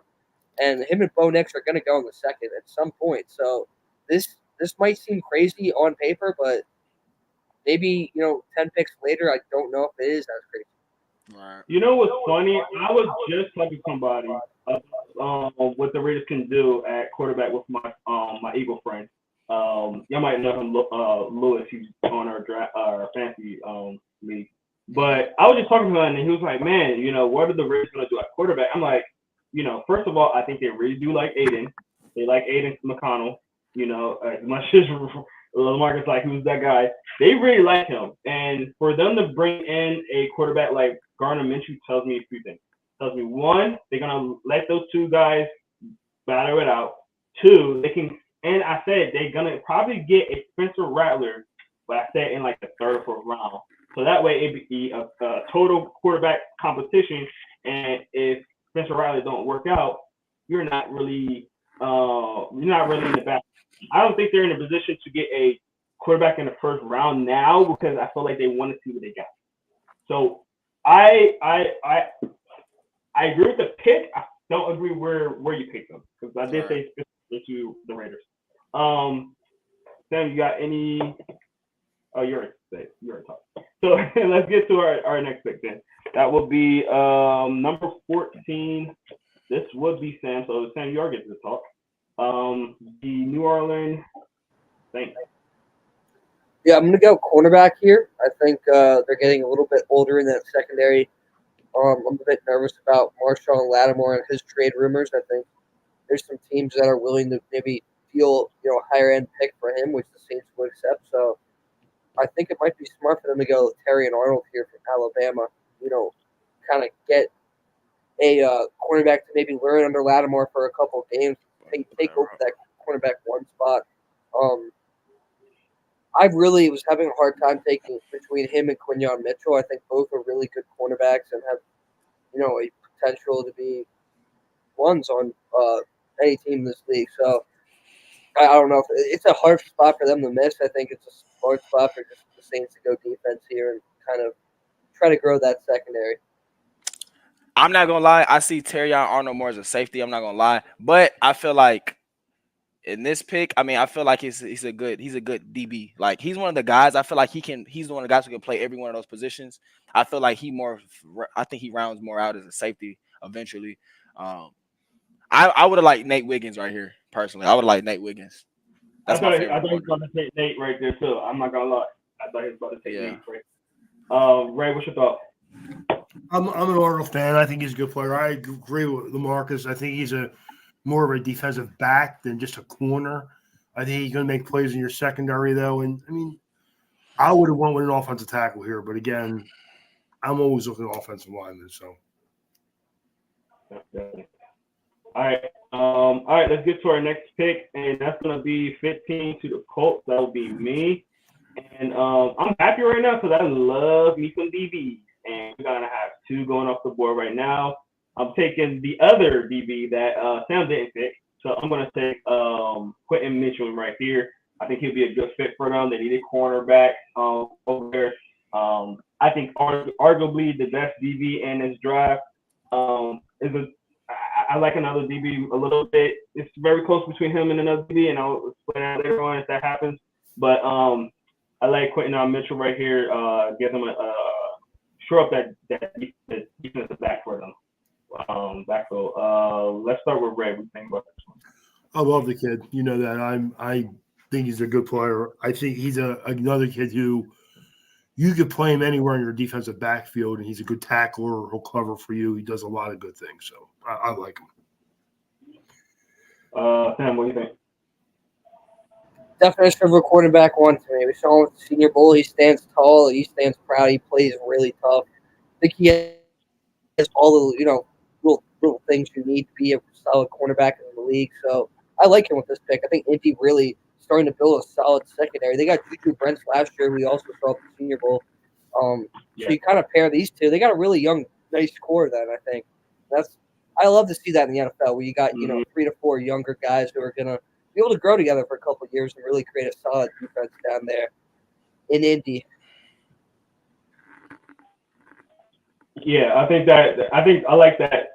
The fact of having all those young guys too, like you said, a core group of young guys that can kind of work together and play together, kind of giving me Seahawks vibes where last year they took the quarterback in the beginning, then they got I'm forgetting names right now, but other cornerbacks they got in the last 2 years. So I think give me same vibes. Marcus, your DB yourself. What do you think about Quentin Mitchell? I don't know much about him prior to watching the tape. Watching the tape, he's very, very, very active around the ball. Like he's always around the ball. He's physical at the point of contact. The only thing I don't like, and something I really don't like in my DBs, if I'm a zone system, his play style works perfect. But I feel like in a man system, he plays with his eyes in the backfield a lot, plays with his eyes on the quarterback a lot. In the NFL, you can't do that because the margin of error is too small. So guys who play with their eyes in the backfield don't get away with it at the next level. So I feel like that's will be one of his downfalls. So he would have to go to a pure zone system. I'm not sure what the Colts are running this for the season. I'm not sure who the coordinator is, but I feel like I see him more as a zone nickel type guy. Roll down box safety kind of guy than I do as a man corner, just from that pure fact of those eyes. He likes to see what's going on behind him, and I mean in front of him, which is fine, but it gets you in trouble for man corners. Guys who you need a guy like AJ Terrell who he likes to stick his eyes, and that's why I like Nate Wiggins because they stick their eyes to the hip and they dominate that guy in front of him. I feel like that's more, but really good player. He's a good ball hawk. Definitely. Yeah, I like the pick, and I like him. I think that aspect of his going to help him out at the next level, honestly. You have a good DB group out there. You can kind of get away with certain things. So it depends. We'll see how it goes, where he actually goes. So, all right, next pick is number 16. It's going to be the Seahawks. Seahawks belong to Ray. Who's taking, sir? You know what? I'm going to take Jackson Powers Johnson, offensive lineman from Oregon. Whoa, I like it. little earlier than I would have taken him usually, but the guy is just had a great, has played great all during the offseason, has done everything he needed to do. His game film is just ridiculous to watch him play. He just throws people around. Sure area quickness is just crazy for a guy that strong. And again, Seattle has needs at guard and center, and I think he can both play both positions, to be honest with you. So Definitely. What do you think, Sam? Another guy we got to saw up close. I think he's one of the best O linemen in this draft, and I really like his versatility. I think that's going to be really good for the next level. Seattle, I think they have a definitely weaker offensive line. I know they need to kind of just work on being. That's a big part of their offense too. Let's be real. They run the ball a ton. They need to keep Gino on his feet, be able to really give their receivers a chance to get downfield. So I like this pick for them. I think it's a really good add on that front, and I think it'll give them some versatility along their front five. Marcus? Definitely a solid pick. We always talk about the O lineman. Let's get that team solid. Shirt up. Oregon. Look, I'm very biased about Pac-12 players, as you know. But just like we said about my guy from Washington, I feel like he's good with speed. That's one thing I will say. Those offensive linemen are really good with speed, and that's what I like about them, athletic guys who can move. And Oregon was physical, and Oregon was surprisingly physical over these past few years. Like, they've been really physical, and like it's really cool to see because we all knew Oregon is a really finesse team, but they've showed how physical they can recruit. their offensive linemen are basically, they kind of do whatever they want up there. They really do, man. They're big, they're strong, they're fairly athletic, and the interior. Panay Sewell was a stud at tackle, but usually their draft picks come from the interior offensive line. That's where they kind of thrive in there. Yeah, I agree. I think that he's the best offensive lineman, like Sam said, in this draft. He's a very solid anchor that's going to be on that offensive line. I love this pick. I love this pick. I think, yeah, I could be wrong because I stopped writing it down. But is Dallas Turner still on the board? He is, right? He is. Mm-hmm. I feel like I would take him there. I don't know. Seattle, the reason I didn't is because their edge players are good. They brought back Leonard Williams too. So they're solid there. I think they have enough. Like Ray said, I think you have enough on the edge and as a pass rushing unit to, take an O lineman here. And like you said, their best part of their team to me is still like DK, it's Jackson Smith and Jigba. Like, you need to build the O line so that offense really gets to their potential, in my opinion. And you want to keep that pocket clean for Geno Smith because when he's playing in a clean pocket, the kid actually makes some really nice throws. It's when he kind of gets off schedule where he's not as good, Right. I hear that. All right. I mean, y'all convinced me, so. I like Dallas Turner, but I do like him for a team that's a strict 3-4 defense. Gotcha. Definitely. All right, cool. I get it. It's not my pick. We're good. All right, let's get to our next pick at 17. Sorry. 17 is to be the Jags. That'll be Sam. You are on the clock. Please take it for the Jags here. So no more Calvin Ridley for this team. They're going to need a wideout. I'm taking Brian Thomas Jr. out of LSU. I think this is one of the better picks in the first round here. I think it's a really good fit for Jacksonville. Gives Trevor Lawrence a chance to have a number one wideout, really elusive guy. I think I've heard some people even say that they like him more than neighbors. That's a really hot take to me, but for people to even be saying that or even comparing it, I think that's a really good sign for what he could eventually become. So I like Brian Thomas here. I think it's a good pick for Jacksonville. They're going to need some weapons for T-Law. Definitely. What do you think, Ray? Great pick, man. Again, the kid ran 4.3s. He's big. He's athletic. He's long. He's exactly what the doctor ordered at wide receiver, man. And this LSU wide receivers, man, it's just ridiculous at this point now. Never ends. Yeah. I like him. I like him as a player. I really do. I would have chosen Adonai Mitchell right here. from Texas. I do like his game a little bit better. I mean, Mitchell's performed, been the best guy in both schools, two of the best schools in the country, at two separate occasions, and I feel like he's a more seasoned receiver. But yeah, it's a really good pick. Sure. I like this pick. I had the in our last mock draft, I had him going to the Colts, which is two picks earlier. So I like him. I like him in the area. He's a really dynamic receiver. And I do like him. I like him a little bit better than Mitchell. I mean, when you get around this time too, it's really pick your poison type of receivers too.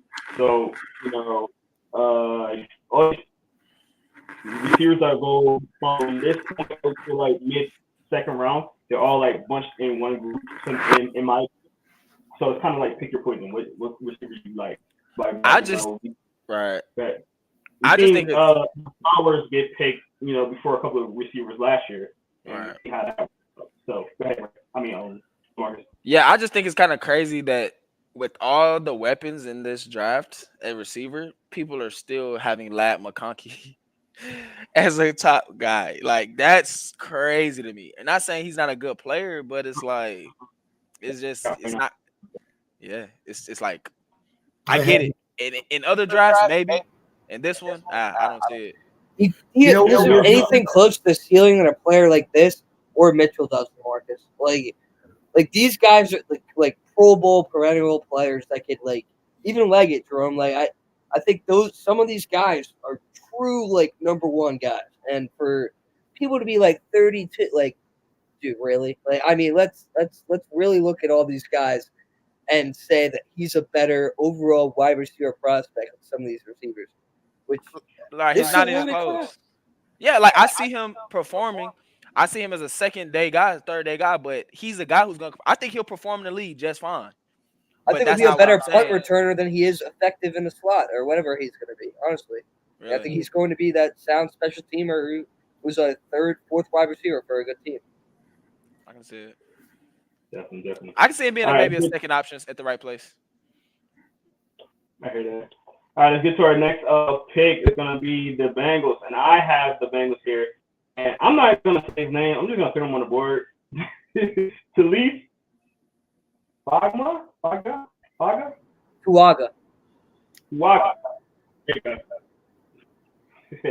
These names are killing Jerome.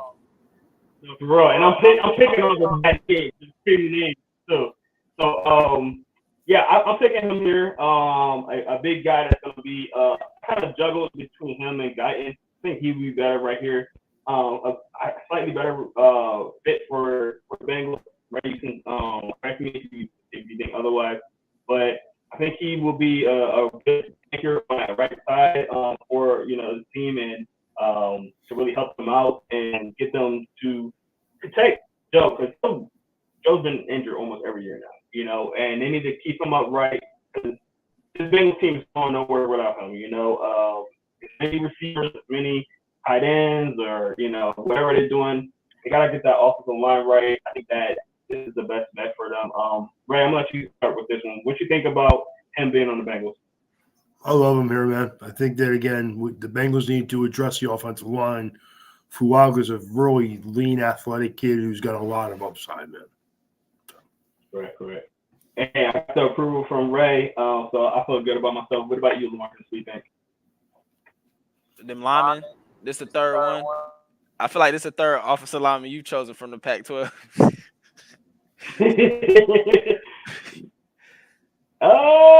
No, I got Olu. That's me.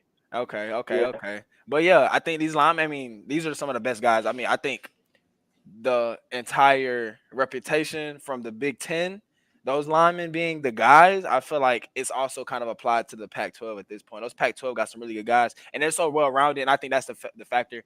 They pass so much. These guys have developed really good pass rushing ability. Pass protection ability. They are really good with speed, and I think that's why I do like these guys. They playing really fast tempo offenses. They're in shape. They're technical. They gotta be. They're not pounders all that. They can do that, but that's not what they're not one trick ponies, and that's what I like about them. Definitely. What do you think, Sam? I think he was definitely one of the best offensive linemen left, and I think it's important for Cincinnati to kind of be able to fill up that hole here. Like you guys said, I think the prospect. This is a really good spot for him. I think this is like the perfect landing. 18, I think that's where he's actually going to end up trying to go, between like 16 to 22. I think that's kind of his range. So I think you hit the nail on the head of it. Ooh, I got a perfect landing. Oh, I feel good about myself right now. Let's do it. All right, let's get to our 19th pick, and that will be the Rams, and that will be LaMarcus. You taking the Rams, or you taking you want me again? Sorry, Nate Wiggins. Nate Wiggins. Oh, okay. I'm gonna tell you about him in a second. But go ahead, Ray. LaMarcus. You gonna tell me about him? Go ahead. I'm gonna let you go. Okay. So Nate Wiggins, I mean, I feel like he's a great player. I mean, the Rams need a defensive back. They need somebody good. I feel like he's a really good guy who can play in man. He can play, he likes to play in man. He can also play in zone. I mean, his speed allows him to do whatever he wants to do. He's long, lanky. I feel like he's a good player. I mean, that's a good, solid pick. Definitely. Now, what I was gonna say about him, and nothing bad, Marcus. He actually is between him and Kenyon. They're my favorite two corners. Okay. And this is the reason why I got a little annoyed that you picked him, because I was hoping he slid to the Eagles. I really want him to go to the Eagles. Him go for a while now. So yeah. Back. I think he was one of the earlier DBs. Like, I'm surprised that's like I said, it was a toss up with the Falcons. You get what I'm saying? Like, it was a toss up. That was probably going to be one of the DBs I selected. If I went defensive side of the ball, it was going to be Wiggins. But I mean, I know he has a lot of speed on him. Is there anything else that kind of like stands out to you, Wiggins? I think this is just a Rams like player to me. Like, this is somebody that reminds me of like what the Rams are trying to build, and a player that they would take, speedy guy, just plays in the secondary. I think it's a good fit for their defense overall. Losing a guy like Aaron Donald, you're really going to have to rebuild that defense. And, make sure you could get some solid elite pieces, and I think they're really getting one here that fell a bit. I took Terry Arnold earlier. I think there was another cornerback taken as well. Mitchell was taken. So yeah, I think you could interchange all those guys. It's kind of pick your poison again for the cornerback group, and I like the cornerbacks too. I think they're also very good draft class this season. Right. Yeah, he reminds me of Janoris Jenkins. That kind of speed. That kind of speed and take chances. Twitchy. Yeah. Right. I like him. I mean, I like the cornerback class this year. It's very deep. Mitchell's one of the guys I had in the top, and Wiggins are one of the guys I had as first round players. So definitely. All right, number 20. That will be Ray's pick right there, and he has the Pittsburgh Steelers. I have them taking Marius Mims, offensive tackle from Georgia. I was waiting for him to get up the board. All right. Like that pick. What is it? 2 Georgia offensive linemen? Let's pick somebody, or was that? You're cutting in and out on me, Drum. I don't know who you're talking to. All right. I was saying 2 years in a row they got offensive linemen in Pittsburgh from Georgia. Is that correct? Yeah. They offensive linemen seem to be good from Georgia now. Yeah, I heard Pittsburgh like their offensive guy from Georgia as well. So this kind of fits the mode of what they've been trying to do over there. I like Mims here. I think this is a good spot for him, being in that 20-ish range. I honestly, considering I thought some of these offensive linemen would be off the board. Is JC still on the board? Who? JC Latham. JC Latham? He is. I kind of thought he was, yeah. Wow. He is. Would you have taken him over Mims? No. Yeah. I think Latham is a very good run blocker, a solid pass blocker. I think Mims has the athleticism to be maybe when it's said and done, maybe the best tackle in this draft. Yeah. I think that if you can get his technique down and his athletic ability, he's a huge athletic guy. You get him his technique down, you get a good coach in there to help him out, he definitely can. I mean, he has everything that everybody else has. I mean, he doesn't have the pedigree that Joel has. He doesn't have quite the athleticism of Fuciano from Penn State, but he's kind of got a little bit of both going on for him. He got the size, he's got the length. He's a really super crazy athlete for a guy his size. You got to develop him. Definitely. What do you think, Pittsburgh does that as well as anybody, man. I don't like the Steelers, but they draft good players, man, and they seem to develop them usually. I trust Ray with his O-line. I mean, and plus, with that quarterback situation now, they got to protect somebody, and most likely it's going to be Justin Fields at some point in time. So, be able to protect him and really give him a pocket's the most important part of, succeeding with Justin Fields. Put him in under pressure. I think that's when things start to go downhill. So, it's very important that the Steelers shore up that front. Steelers are one of the teams that I have a disdain for them. I don't like them from when I was a kid, but I do respect what they do with their coaches and their GMs and the way they run their team. So, yeah, I agree. I mean, like he said, it's that team they develop their players, and I would compare the Steelers to like a smart investor. We all know that long term is the best. Long term is the best investment. You'll make your most money. They don't go after the quick, trendy stuff like a lot of teams. They go for the surefire players, and they slow grown, and that's why they have the winningest coach still at the helm. Yep. And people always come at Mike Tomlin about not doing this, not doing that. He's been the most consistent coach in the league since he's been in the league. At the end of the day, he doesn't have any rings in recent history, but he's consistent, and they haven't dropped off to where other teams have.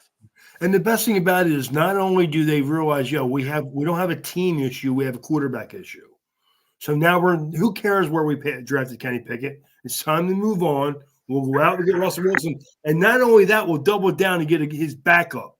So that's why they're the Pittsburgh Steelers, man. Definitely. All right, let's move on to our next pick. Ray, this is the first back-to-back pick that anybody have in this draft. So, Ray, you got your Dolphins right here. I know you all of your offensive linemen. You got a lot to pick from. Is that your direction, sir? The crazy thing is, even though this is not a super big need, I'm taking Dallas Turner here. Dallas Turner. Wow. Okay, I'll take it. Off the board. Even though I know I have Bradley Chubb and I have Jalen Phillips, I also have two guys with major injuries that didn't finish the season and may not be back until October of next year. So I have a guy like Dallas Turner. If nothing else, when he takes over the role of Van Ginkel that I just lost, and he's my third down guy, and they move one of the other guys inside and turn him into a mismatch inside. But he's a top 10 or 15 player. I'm at 21. I got to take him. I have no choice. Definitely. Lamar, what do you think? Yeah, I agree. I mean, you got to take him because that value is there. I mean, I would have said, hey, the Dolphins probably need somebody at cornerback. But, hey, Dallas Turner is a great option, especially this late in the draft. We have Jalen Ramsey and Fuller. And Jordan Fuller? Yeah. Gotcha. I mean, it's a deep draft. It is a deep draft for corners. So I know we're going to add someone in the draft because we usually do. I just wish they would draft good corners. That's my problem. We don't draft good corners. So you guys didn't draft Xavier Howard? He was free agent? No, he left. He's gone. No, I'm saying before, did y'all not draft him? No, we drafted him, but he's one of the few guys that we've drafted that, like Noah Ibnogany, Lamar Flood. And I can go over a list of corners that we drafted that weren't any good. Yeah, they've been cornerbacks the last 10 years. They've been trying to get corners fairly high and just back in the day we had do you remember Patrick Surtain Sr.? Yeah. From Miami? He was a stud. I mean, he was a great player, but he's probably corners, honestly. Outside of one you just lost. Xavier Howard is one of my favorite players, man. But he had a huge year 2 years ago, and the last couple years has not been as good. So, wow, Ray admitted that a DB was one of his favorite players. Go ahead, Sam. One of my favorite players of all time are Dick Anderson and Jake Scott, both safeties. Okay. What do you think about this pick, Sam? I just think he's fallen way too far for a team as good as Miami not to take him. So that being the fact that they're a solid team, you take the talent here, and I think Jalen Phillips coming off of injury, they might need a couple weeks to get him up and running again. So you never know. It's just a great pick. I think, like I said, when your team is as good as Miami is, you have a luxury of taking best player available a lot of times, and I think that's the smartest thing that you can do at a spot like this, and that's kind of Ray's thought process was to me, at least. Definitely. Yeah, I'll say this, and my pick is coming up next. If he was gonna come to the next team, I don't know. We're gonna have to ship my boy out of here. We already talked about he might trade him. I think Dallas Turner was at the Eagles spot next pick. I don't know. I think he would have been my spot. So Ray took him one spot before me, which is a good thing because I would have had a hard decision. I still have a hard decision, but I think Dallas Turner going to Miami, got a good rotation there with your edge. That I think be a good fit with the kid from Miami that y'all got a couple years ago. He's hurt too, though. He's going to miss at least the first month or two of the season. Really? He's hurt? Yeah, he tore his Achilles, man. On that friggin' turf field that Sam's team plays on. Nah. Playing against the Jets. Of course. No one even touched him. Maybe that's why Saquon wanted to leave. Yeah, well, again, man, you'll see. We shall see. And he's a third guy. What's that? I was just saying, Jerome's going to be questioning that when Barkley plays 6 games this year. Yeah, man, don't get me wrong. Is there a chance that Saquon Barkley gets hurt after week 3? There absolutely is. I'm not going to deny that. But I got to remember, 8 of those games that he played every year was on that New York Giants field. So I'm just saying. But let's get we already talking about the Eagles. Let's get to the Eagles. I get to pick my team, the Eagles right here, and I got some choices, man. Obviously, as an Eagles fan and as a DB fanatic, I would love to get a DB here. My favorite ones are off the board already. An edge rusher is a possibility. If Turner was still there, I would definitely get him. Still got Verse. That's a possibility there as well. Jerome. And then, huh? Come on, man. You knew who your boy would take here. Come on, do it. No. Yeah. Let me do it. I think I've been thinking about this for a while. There's 2 corners. I think I'm gonna go corner here. I just think that based on how we've been doing in the offseason, been going against what he normally does. So I think going corner here will make sense. You got 2 older corners. You're gonna have to get rid of some of those contracts, especially if they keep playing the way they were. Even my boy Play was kind of disappointed at the end of the season. Everybody was, but I think he was a little disappointed as well. I think you get another corner in here, get him kind of high, let him learn. I like some of the younger guys we have here, but I don't think any of them are starting quality. I got 2 choices. I'm going to go with the guy that I think has a little bit more upside. I got a guy that's very solid, and I got a guy that got a lot more upside, and I'm going to go with the guy with the upside because, again, he don't have to start. I'm going to go with Kool-Aid here. I was thinking about him or Cooper. I think Kool-Aid has the juice, as you might say. A little corny dad pun right there. But I think he got the juice. I got a smile out of slam. So, it was either him or Cooper Design. For me, I think I'm gonna go Kool-Aid here. I think he has a lot more upside. He has a lot more fluidity than a Dijon. But Why do you say that, Jerome? What you shut up? Why do you say that, Jerome? Why does he have more juice? No, listen, Cooper, nice. Cooper, nice. Don't get me wrong, Cooper, nice. I don't want to take that away, but I think again, if you're thinking upside, I think Kool-Aid has more upside based on athletic ability and how he plays. And if you can teach him some things with, again, he's not going to be a starter this year, so you can keep him behind the other two guys, hide him a little bit, and allow him to grow and develop as an NFL corner. I think he'll be a better fit long term. Cooper is better now, though. I think Cooper's better now. But what you think about Marcus? Yeah, I feel like you're saying Cooper could be better now. One thing I do know is at corner, and you know this too. Kool-Aid could be a backup, and then week 1, week 2, week 3 be the starter. So with corner, it's like, are you ever really, if you're the third guy, are you ever really actually a backup? You know what I'm saying? Because nickel packages, all types of packages. So Kool-Aid will have to play. So y'all better hope he ready. Would you take Cooper then instead? I mean, I don't know much about Cooper. I know more about Kool-Aid, but I'm just saying, like, based on what you said, like, he has to be a backup. He's not ready to be a starter. So, Yeah, but I also don't think he's gonna have that stress of being a starter right away, and he can still learn. Even if he's on the field, he got guys that can talk to him, teach him. You get what I'm saying? So I think that's a better opportunity. Ray, what you think? I like McKinstry. I think he's more of a press corner. I think that I don't know. I guess that's what the Eagles do, though, right?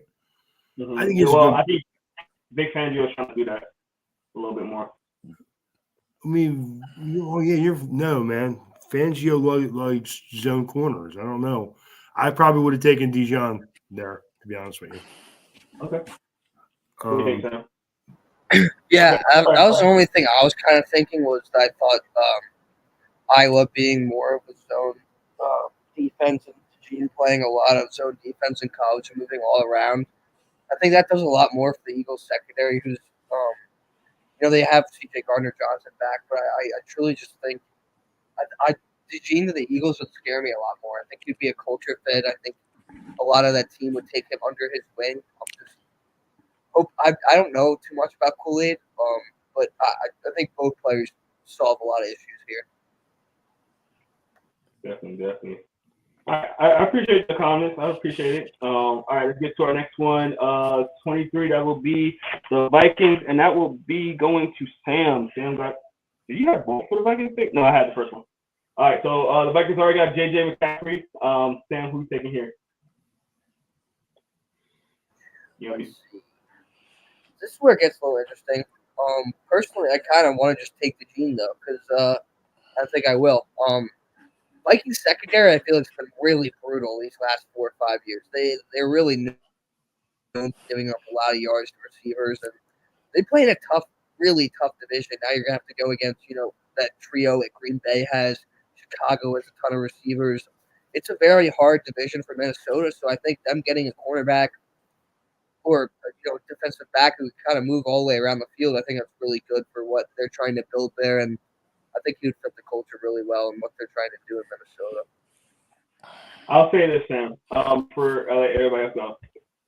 This will be the second time that it's the Eagles and then the Vikings right after. I'll be pissed if the same thing happened where Eagles Kool-Aid's out of the league in 2 years and the Gene's a Pro Bowler. No. And then Justin Jefferson was I don't even want to talk about it. Just Justin pick. That'll be horrible. And I know Sam will love that. That's why he got that big over in his face. Ray, what do you think about this pick? I like the pick. I think it was a good solid pick. I like it. Yeah. I know the Vikings been trying to draft corners a lot the last couple of 10 years, and they've been picking them high. So I don't know if they're going to be a little gun shy to do so, but I mean, if you got a good player, you got a good player. Pick him. Lamar, what do you think? Man, history's been made, man. History's been made, man. Congratulations. Congratulations. Shout out my guy, Jason Sehorn. No one like it. I have a Jason Sehorn jersey somewhere laying around. I know you do, Sam. Shout out. Funny.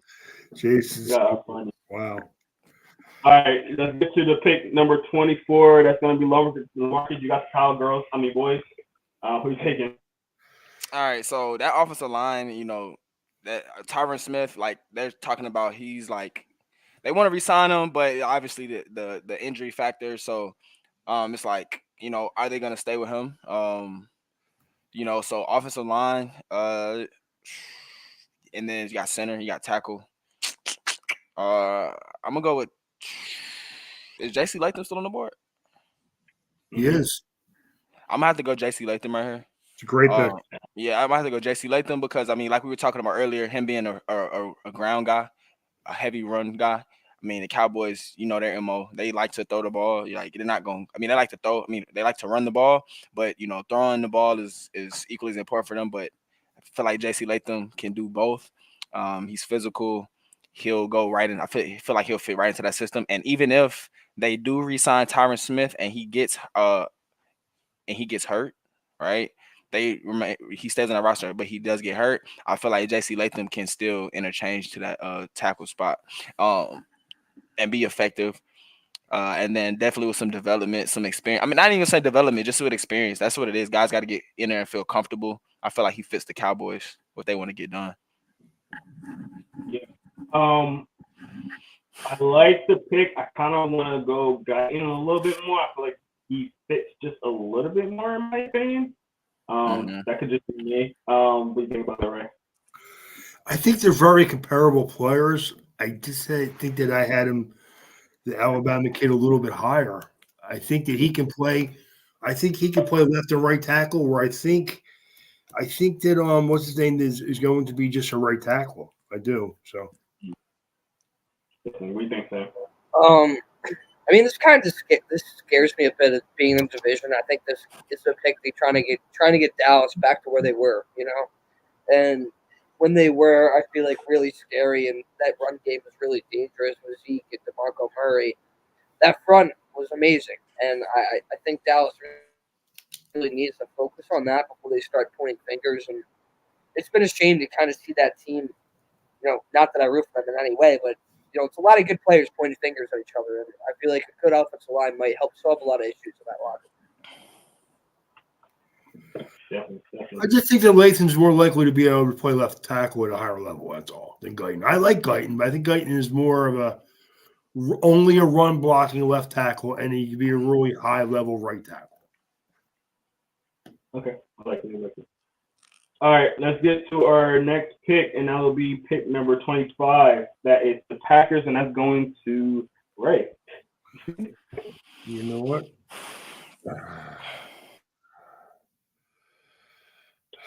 I haven't taken Chop Robinson from Penn State. I think that a guy that can play some outside linebacker for him and get to the quarterback, I think that's one of the positions they need. I just don't see a lot of glaring needs on Green Bay, except for maybe guard and corner. And I think you can get a corner later. And you can never have enough edge rushers, man. So I'm going to go there. Definitely. I like it. Sam, you resident Penn State guy. What do you think? I like this pick a lot. Green Bay's offense, I feel like, is really solid all around. I definitely think the need is more defensively for them to get a couple impact guys, especially on the edge. A player like Chop here at 25, it's a lot of upside, and I really like where the Packers are kind of heading with a pick like this. And we got to say, tip your cap to what this team did in the postseason this year. They truly showed a lot of the league that, they're here and they're no joke at all in that NFC North division. And I think Jordan Love did a lot of things well last year and proved. Shout out inside the hatches guy, obviously. But hey, I think it's really important for him to keep growing, and I think them getting a better defense will sure help that as well. Definitely. Yeah, he's Jordan Love, like you said, is extremely efficient. He's not turning the ball over, and I feel like as long as you get a defense that's solid, you don't have to have the most amazing defense when you got a quarterback like him. So at the end of the day, he doesn't throw interceptions. The defense is able to play on a regular field. I think it works out. I think that's a And good. I gotta say, I love the Josh Jacobs signing. I really think Green Bay this year is going to be one of those teams you keep an eye on in the NFC. Hey, that's nasty because I didn't even realize that. So giving Jordan Love a running back like that is nasty. That's nasty. Nasty business. All right, I like it. All right, let's get to our next pick. We got pick number 27. That will be me. Now 26. 26. Skip the Bucks, Jerome. 26. Thank you. Thanks for catching that. That order again. It would be Sam. You got the Buccaneers. Is Jared Verse still available? No. Yeah. He is actually. I feel like I have to take him at 26. Yeah. I mean, Florida State guys staying local. I think this is a pick that the Bucks would make potentially. At 26 too. I mean, I've seen him mocked at 9 before, and for him to fall all the way down there, I think it's a good pick for Tampa Bay to start. Trying to really build that defense up and get an edge player who's going to make a difference for their defense. Yeah. What do you think, Ray? That's a great pick.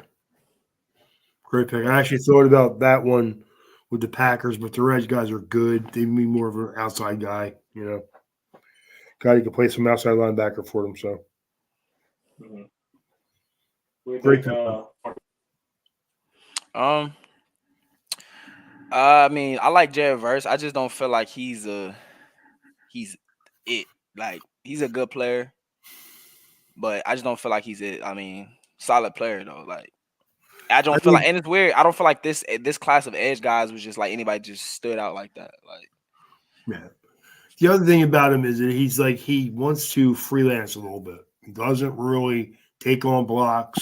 He wants to run around guys, which is fine in the right defense. You know what I mean? Yeah, Florida State. I feel like those Florida State guys have always been a little liberal. They have been. Well, they're just used to being more athletic than most of the other guys. Right. And traditionally, they have been. In the last couple of years, they've been actually recruiting pretty well too. So going back to the past. Yep. All right, let's get to the next one. I'm on the clock now with the Cardinals at 27. Real quick, ask this question: did the Cardinals just get a wide receiver and free agency, or am I tripping? Well, they drafted Barb in this mock, correct? Yeah. Oh yeah. Yeah. They get Harrison, right? Yeah. I mean, they're Okay. Maserati. Yeah, I drafted Marvin Harrison with the 4th pick, man.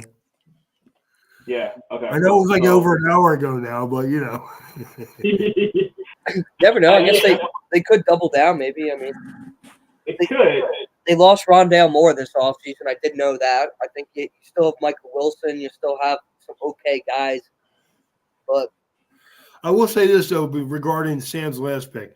Dude, if Jared Verse is there and the Eagles are there, they're going to pick him. You know that, right? We'll see. We'll see. I just think, keep doing that over and over again. I get it. You just signed a guy for 50-something million.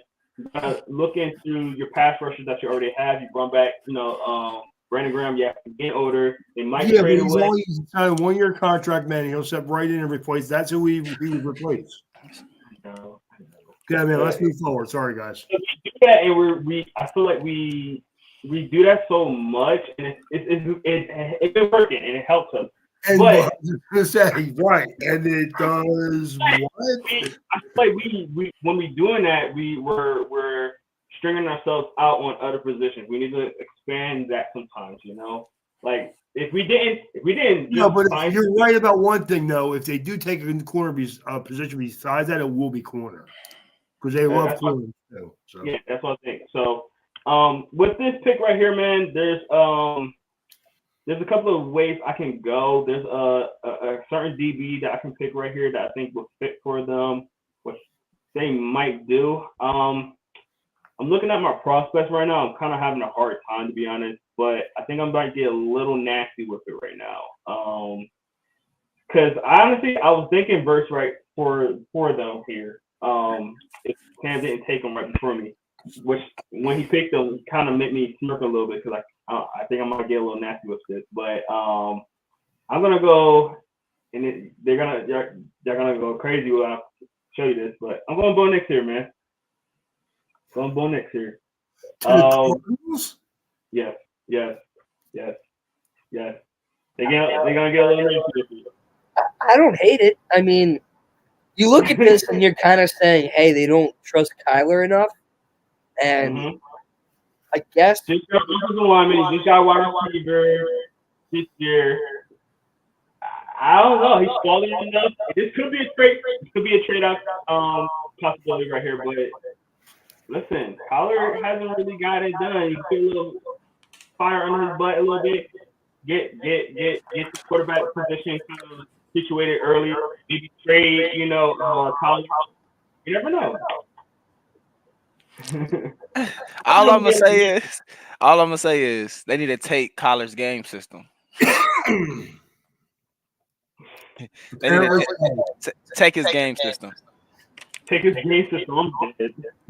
Apparently so. Because I'm drafting another quarterback for the third time in 7 years now. Something like that, yeah. No more Fortnite. Wait, think about that. No more Fortnite. That's funny. Wow. What's your thought, Sam?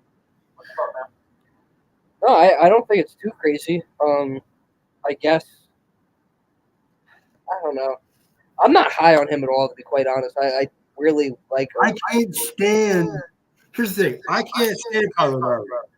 But once your GM and your team dedicate so much money to them, you have to do everything you can to make it succeed before you just completely wash away everything again. I don't.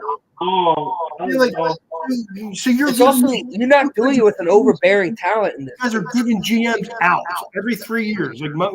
My GM wants to act like we've only been rebuilding for 2 years now. No, dude, it's been 5. It's not my fault you hired and fired the wrong coach first time. That's your fault. 5 years, brother. Let's get it done, okay? When did Kyler get his contract? 3 years ago. 2 years ago, right? Yeah, you paid him like $130 million. He was injured the 1 year too, so he's only played 1 year on that deal, if I'm not mistaken. Yeah, and I think it's early enough to kind of get out of that deal if you really wanted to. Like kind of how the Eagles did with Carson. Yeah, well, $30 million of dead cap space. That's not really well. You're right though. If you're the Cardinals, just start over every other year anyway, so it don't matter. Listen, but you can also keep them if you like. You can keep them. Have bonus there for 1 year. It's the end of the yeah, you can keep him till this year, and hopefully he plays well and he doesn't get hurt after week 3. And you got to give him 2 more seasons of money to do nothing. I don't know if he's learning anything besides how to work Twitch from Kyler, though. I mean, it's like let's hope the Discord channel. Yeah, let's hope he's more dedicated to football than we think. Wow. Yeah. All right. LaMarcus, what do you think about this pick, Ray? I mean, Marcus. I think it's a good pick. I was just joking around. I mean, I think Kyler did because of that video game stuff, and I mean just because of the commitment to. I mean, I'm gonna be honest. If I'm over here even having questions about my quarterback being dedicated, I got other guys who will come in. Bo has been in college football for forever. He obviously loves to play the game. He was at a very competitive school last year. They did a lot. Oregon did. They did well. I mean, over the past few years, and I feel like it's contributed a lot to him. Attributed a lot to him. So I like the pick. It's a good pick. Definitely it'll put some fire under Kyler. Kyler, in my opinion, he's gonna go pout. I don't think he's gonna. If it's a competition, I think Kyler will be the one to go pout. I think Bo is the one ready for that competition because they know that they got faith in him to go and take that job and to at least compete for it. And he'll have that fire on him, I think, more than Kyler would. Kyler doesn't really have any motivation. He got big money. He's chilling at this point. Yeah, I mean, listen, Kyler hasn't had a good season since he's been in the league yet, and we moved on from what's his name from Chicago, Justin Fields. We moved on from Justin Fields already, who I believe still has a better upside than Kyler. So of course. Moved on from Justin Fields. Kyler's still there. It's your opportunity. You can get a quarterback at 27. that also still gives you the 5th-year option. A quarterback that, like you guys say, dedicated guy. He's gonna want to compete and want to get in there. I think this is your opportunity if you're gonna do this. This is the I mean, time. the sad part is Penix still on the board? Yes, yes. So you would honestly take him over Penix? Yes, because this is the thing though. Look, I just read something. Quarterback. Go ahead. I just read something. Ray dying right now. Collar's rest of Collar's contract in 2025 became guaranteed. It did as of a week ago. Yeah, so and that's just crazy because that's you know what I 29. would do? So why don't the GM just drive over the bridge and start throwing out $100 bills out the window? Might as well. He's doing it. Wait, you said 2025? So I could benefit from it. The 2025. So basically saying they can't move on from him. No, this season they can though. It's the 2024 season, not the 2025 season. But they just picked up this 2025 option. They picked up the 5th-year option. Wait, no, they didn't give him a contract. They just got a contract. He just re-signed a new contract though. I don't know what his 5th-year option. Hold on. He don't get a 5th-year option. You just had a new contract. Well, that 2025 is guaranteed. It's guaranteed money. All of that money is guaranteed. So yeah, all that that season's guaranteed. So he's gonna have to compete. So he's already paid, no matter if he plays in Albuquerque or wherever. It don't matter. I get the value out of. I'll get the value out of him if I was them. You would try to get something out of him then? I would. No. I'm saying this is still a good pick though. I'm just saying they have reason to still say. I mean, that's what the other analysts are saying. Like they're want to keep. They're just saying that showed their commitment to still getting the most out of him or seeing what he can do. Because I mean, I know he's smart. I know he's super smart, and that's probably the stuff that they like about him. Like he's smart, but I mean, and I hate to say like it's not all on him, and that's the reality. Like it's easy to blame it on him. But Bo Nix is smart. Yeah, I think Bo Nix is smart. He's been in college for 8 years, man. I think I was still in college when Bo Nix came in. All right. Any final words? 3 different presidents. I got 2 younger. Seriously. Now he was playing under Gus Malzahn. I ain't even in the league no more. He got served the water behind boy, man. He's in. All right, let's move on. yeah, man. No, Bo Nix is upside. I wouldn't take him first round though. Again, that's me. I would take Michael Penix before him. I think people like him. No, because he throws the ball in the middle of the field. In Arizona than Bo Nix though. I think Bo Nix is a better fit in Arizona at least. Yeah, I can see it. Yeah. Dude, there's a lot of things about Bo Nix that you like. Yeah, for sure. There's a lot of things I like about Michael Penix too. Again, to me, they both got to be in a different offense. Like you have to fit an offense around them. Mm-hmm. I mean, you can say that about every quarterback, I know, but no, there's a difference between elite quarterbacks and good quarterbacks. Correct. All right, let's get to our next pick. 28th overall, that will be LaMarcus. Who you taking for the Bills? If I'm Josh Allen, and I know the detractors are telling me that I can't win a big game, I can't get past Lamar Jackson. Cool, right? They say I'm the third. I'm not. I'm the third coming. All right, I'm the third coming of the best quarterback, one of the 3 best quarterbacks in the league, right? And he can't beat the allegations of not winning a big game. I feel like the reliance on Stephon Diggs is the only option is a big issue. He definitely needs another help because Stephon Diggs is a really good receiver, but historically we know that receivers do not win these Super Bowls. However, huh? I know who you're picking. Go ahead. Yeah, you already know who I'm picking. It's one of Jerome's favorite receivers in the draft. Xavier Leggett. I'm going right here.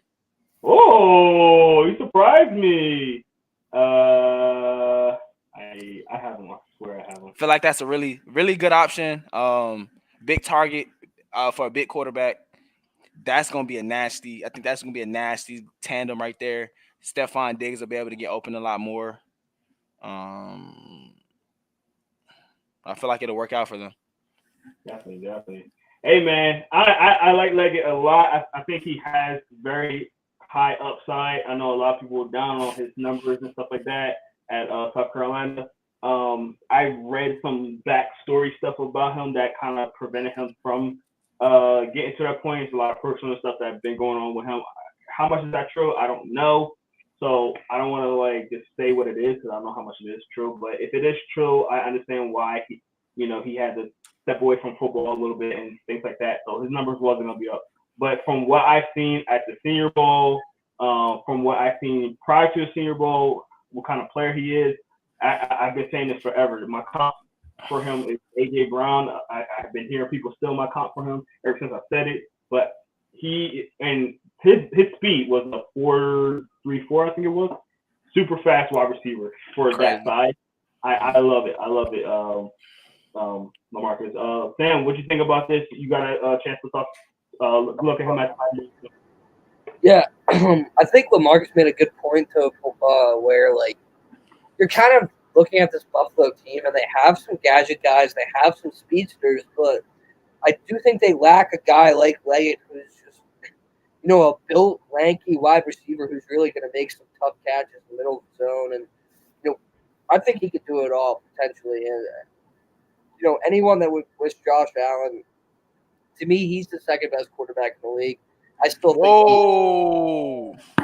Dude, there's no way you can make a case that Lamar Jackson's better than him, in my opinion. He's not. Yeah, I don't think so either. It's Lamar not close. Jackson's not even. He's like the fifth best quarterback in football. Maybe Hey, I wasn't. Lamarcus said that he was playing What? third fiddle. I didn't.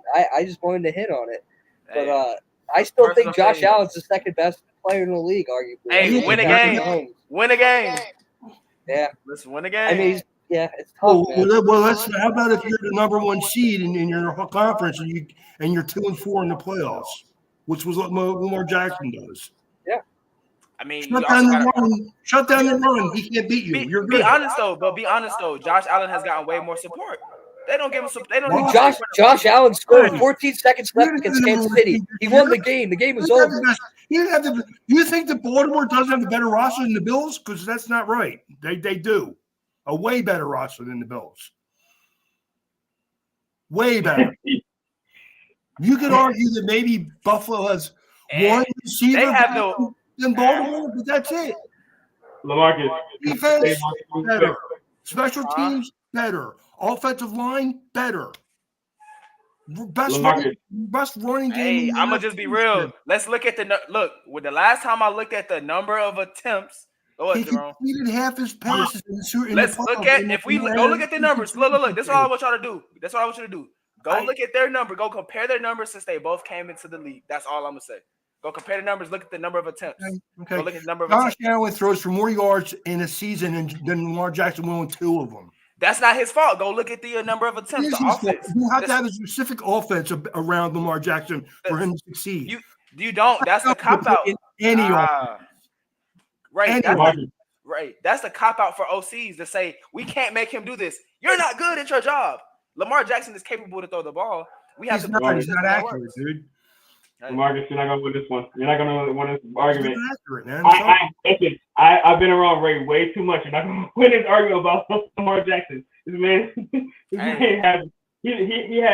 All I know is on a position where everybody evaluates you on if you win or lose, he's 2-4 in the playoffs. That's all I need to know. And what is Josh Allen? He's like 12-9, which is way better than 2-4.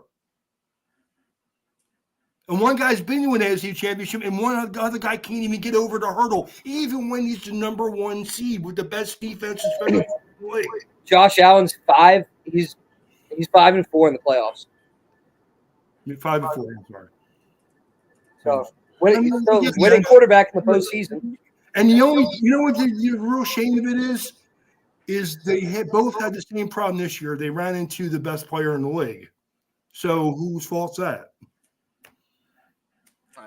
I'm just saying equity. I believe in equity. So until I see equity, it's hard to say one is that much better. Because at the end of the day, if you look at tools, Josh Allen has the most tools out of any quarterback in the NFL. But yet, it depends on what you mean by tools. Tools. He's big. He has an arm. He's physical. He can run. But yet, comes up short. Look at and accuracy. Look at the last game he threw. Look at the miss. Look at the miss. Look at the misses in the playoffs. You're that much better than Lamar Jackson, but the misses still equate to the same. And I'm not, and I hate the Buffalo Bills, and I don't like Josh Allen, but he's did walk off the field. Two of them losses in the AFC Championship games. When he left the field, he was winning the game, and his defense didn't do the job. And I'm not blaming anybody. I'm just telling you they're the facts. Two-time Jackson went out there this year and completed half his passes in the biggest game of the year. Yeah, we need to move on because if I keep letting Ray argue, it's gonna go on all night. It's literally gonna go all night. So I'm gonna make this quick. I'll pick really quick. I got the Lions on the board. They really desperately need a corner. I think this corner is gonna be a great fit for them. I'm hearing a lot of good stuff about him in this position. So Enes Rackstraw, I think I'm saying that right. DB out of Mizzou. Mizzou's got some good DBs, man. And it's a guy that I think is going to go in the third round. It's going to be a really good DB as well. His partner there that we've seen at the Senior Bowl. But this kid, it has length to him. He's a new wave of DBs, if you want to say. I think that was the Lions' downfall last year. Their secondary was horrible. So to get him in there, shrub that back end of the defense, that's going to really help them out because that offense was too good for that defense to let them down. What do you think about this, Ray? I like the pick. I like the player as a guy that they could use to help their defense out. Yeah, there's like really Detroit can go any different way on their defense, really. So definitely. What do you think, Sam? It's kind of like how I trust Ray on the O-line. I trust you with the DBs. We saw this kid live, especially, and a lot of people love him. And I think he fits what that Detroit culture is. I think you picked a great team for him to select him. I think that's a really important point to make here. Just, if the Lions lost C.J. Gardner-Johnson, they lost Okudah last year, they need some help in the secondary. I think this is a positive pick for him. Definitely. What do you think, LaMarcus? Good player. Definitely. The Lions needed. They needed a corner, undoubtedly. So, and then with the news about Cam Sutton, it's like, hey, they need to bring in another DB at this point. So, like that the news just came out today, right? If I'm not mistaken.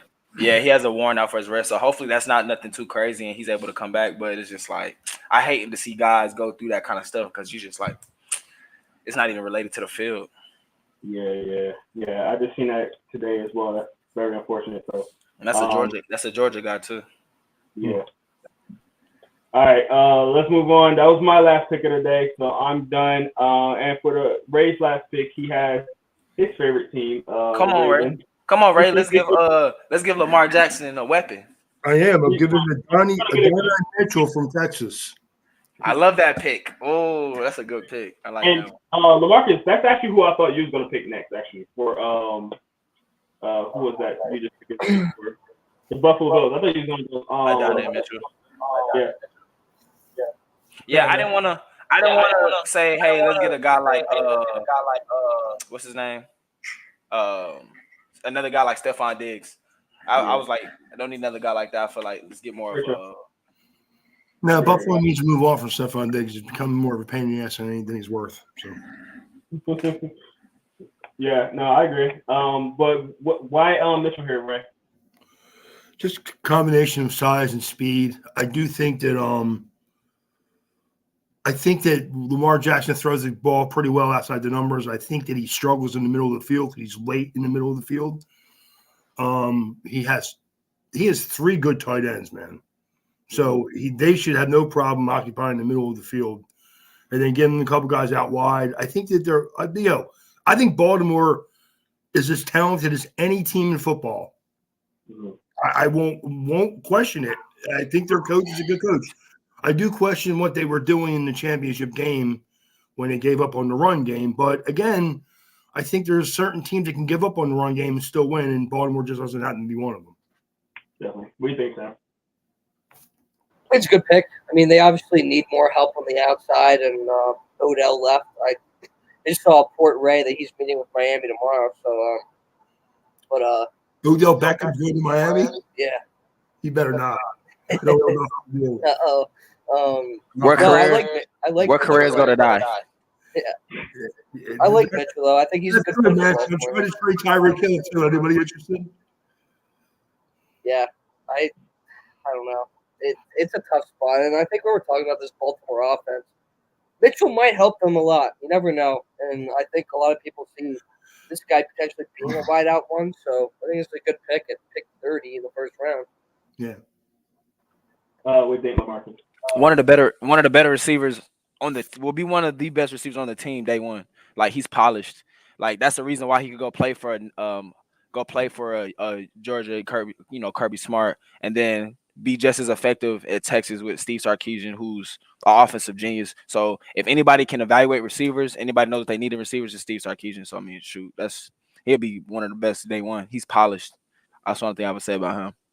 No, he's really good, but Flowers, man, he was looking really good at the end of the season. I don't know about. Well, I think that's a nice thing, though. You can put this guy outside, move Yeah, Flowers to the slot. This is a different type of player. Adonai Yeah. Mitchell's a different type of receiver. He is. He's more of a number one than Zay Flowers. Zay Flowers is a great 2 or 3 slot kid, where this guy can develop into a number one receiver for the next 5 or 10 years. Mm-hmm. Zay Flowers ended their season last year too. Let's remind people of that. Well, I'm a big he fumbled up right at the end zone. Jerome knows this. I am a big Zay Flowers fan. I'm a huge fan. I respect Boston College, even though they're not good anymore. But I remember when they used to be good. So yeah, and my thing wasn't saying that Adonai Mitchell. Adonai. That's how they say it. that's Adonai. That's Adonai Mitchell. Adonai Mitchell. Thank you, Sam. Adonai.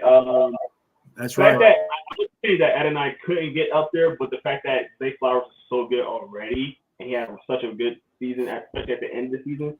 That's Well, all. you had him with Beckham. You put this guy in Beckham's spot because Odell Beckham's done. Yeah, he's I agree with that. All right. Yeah, I wasn't trying to argue what you said. I was just saying that Zay Flowers is a really good receiver. No, I love Zay Flowers, but I think again, if you put him in the slot with the tight ends on that team, with him out wide, nice mix. Definitely. All right, LaMarcus, you're on the board. You got the 49ers, your last pick of the first round. Who are you giving the? So I would say I'm gonna be reasonable here because the unreasonable me would have said like, I know who I would pick. yeah, I don't know. It's hard because it's just like I would go just best available here. Because I feel like they have so many, they have kind of everything they need. I mean, they have depth. They have depth. They have depth everywhere. And so when I'm like, oh, there's depth pretty much everywhere. I always go with secondary. I always go with secondary guys.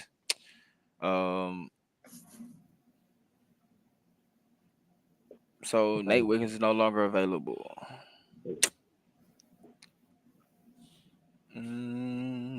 That guy.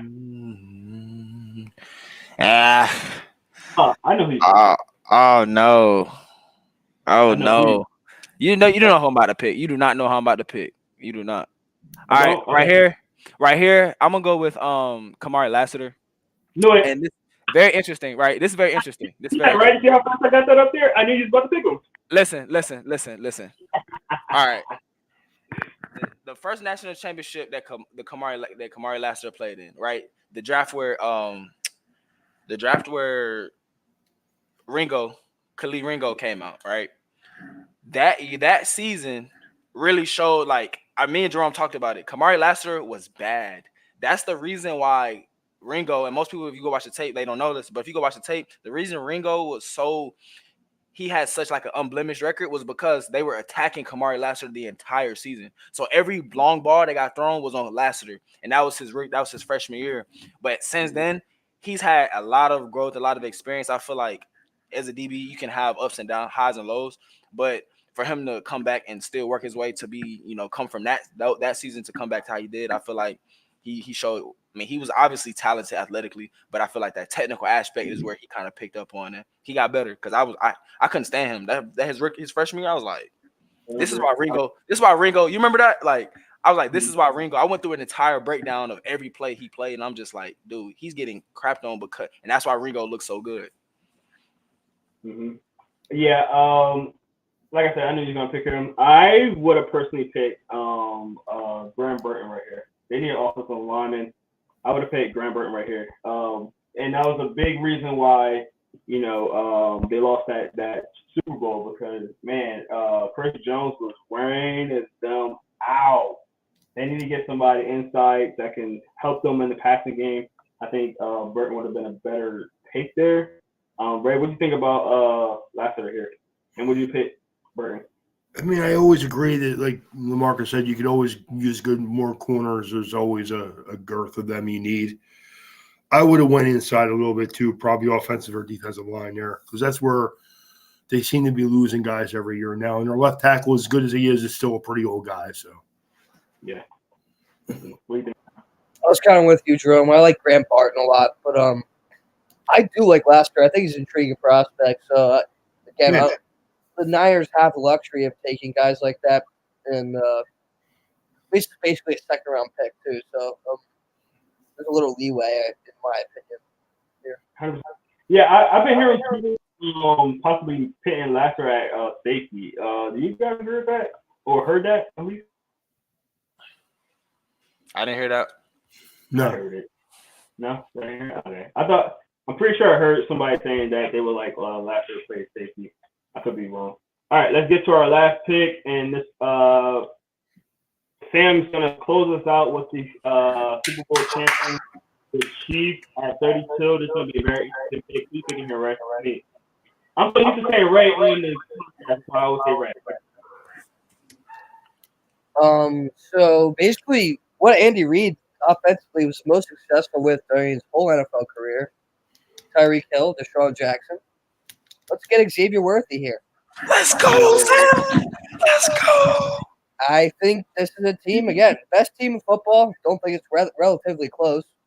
They have the luxury of taking a guy like this and saying, hey, can he be that guy for us? Go get your toy. Everyone's saying Rashee Rice this, Rashee Rice that. Guy's not a number one receiver, I can tell you that. Travis Kelce's nearing 35. You put Rashee Rice. You put him at wideout too. You have weapons now other than Rice, other than what they have. I think it definitely would make things a lot better. I mean, what Rice did last year was phenomenal, but at the end of the day, I think there's a guy like this guy is more upside. You think so? Let me ask you this, Sam. You think Rice benefited just from having Pat Mahomes? That's what you think? Yeah, I generally think in a different system, he's a number 2 guy, number 3 maybe. Go look at his last season at SMU. He ain't have a quarterback. Thank He played in the American Conference, man. Listen. It was him and Tank Dell. It was him and Tank Dell. They took over the AAC. They took over the American Conference. They were for those 3 years. They were the two best players in the whole conference. I'm just saying, even like look, the team of Travis Kelce is not their number 1. So you add a Worthy, they have weapons galore now. You know what I mean? It's like it's actually scary. Maybe I went a little far and said Rice will never be a 1, but like I don't view him as a 1 right now. Maybe in 2-3 years I'll give you that, but I think Worthy's got as much upside as a guy like Rashee Rice. I feel you. I just think like polished receiver Rice can do more. Worthy, like you said, I like the pick. It's one of those picks like it's a play with it, like he's a toy. You know, if he can give you what you need, like he's unstoppable. He reminds me of out of. You know what I'm talking about, the Lions. Jameson Williams. Oh, yeah, Jameson Williams. J-Mo. He reminds me of Jameson Williams. And I like J-Mo still. I think he can turn into still a really good player as well. And where did he come from? Alabama. True. All right. 2 things I want to say real quick, Sam. I'm going to mute you because your mic driving me crazy. 2 things. Me and LaMarcus literally had the same face on when you said the right thing. I was just like, huh? Excuse me? Yeah, I think me and Billy is definitely high on Rice. And I think he didn't benefit because a lot of the other receivers wasn't doing good. So he had to be the one receiver where everybody's kind of focusing on him rather than, all that. And that's kind of tough for a rookie receiver to be the focus of the offense. As a rookie for sure. So I think he got. I wouldn't say he's not. He can't be a number one. I think he definitely can, and I think he started really getting that trust of Pat Mahomes by the end of the season. You're saying last year he was the main focal point for defenses when scheming against the Chiefs? No, the tight end was. Like you have Travis Kelce, the guy's still getting single team. Like, if you notice with Rice, when he was really effective, it was out of the slot a lot of times because Kelce kind of clears out everything for him. I'm not saying that he's not a good player; he is, but I agree with Sam that if he didn't have all that underneath space to operate, he wouldn't be as good as he is. But I do also think you put Xavier Worthy on that team, though, along with Hollywood Brown, it's over. Nail the rig, brother. It's over. And that was my other point because they already got Hollywood Brown. You got the rig. It's like, sorry, Lamar. Sorry, Josh. You're sorry, Joe Burrow. You're all shit out of luck. Sorry. Yeah, it's like don't even talk about the Lamar Jackson and Allen debate. Imagine how scary the Chiefs would be if they had real weapons. Well, we saw that when they had Tyreek Hill. They were unbeatable. Man, like this is, and now looking at firepower, like we talked about the Falcons having firepower, like that right there would be nasty. That's a nasty. Really, man, I can't stand the fact that I had to deal with Tom Brady for 20 freaking years, and now I got Patrick Mahomes to deal with. He's really starting to get on my freaking nerves, man. I hate that for you. At least they're not in the same division. I love it. That's true. Tom Brady was, though. That's sad. I'm like, look, I felt bad for those because I mean, before the Jets were good, the Dolphins, like I liked it better when I was a kid when everybody sucked but me. The issue with the Tom Brady thing was that, don't get me wrong, Tom Brady was a good quarterback, but he was always in the worst division every single year. You know what's funny? Every the Miami Dolphins are the one team Tom Brady does not have a winning record against. That's true. That is true. It is true.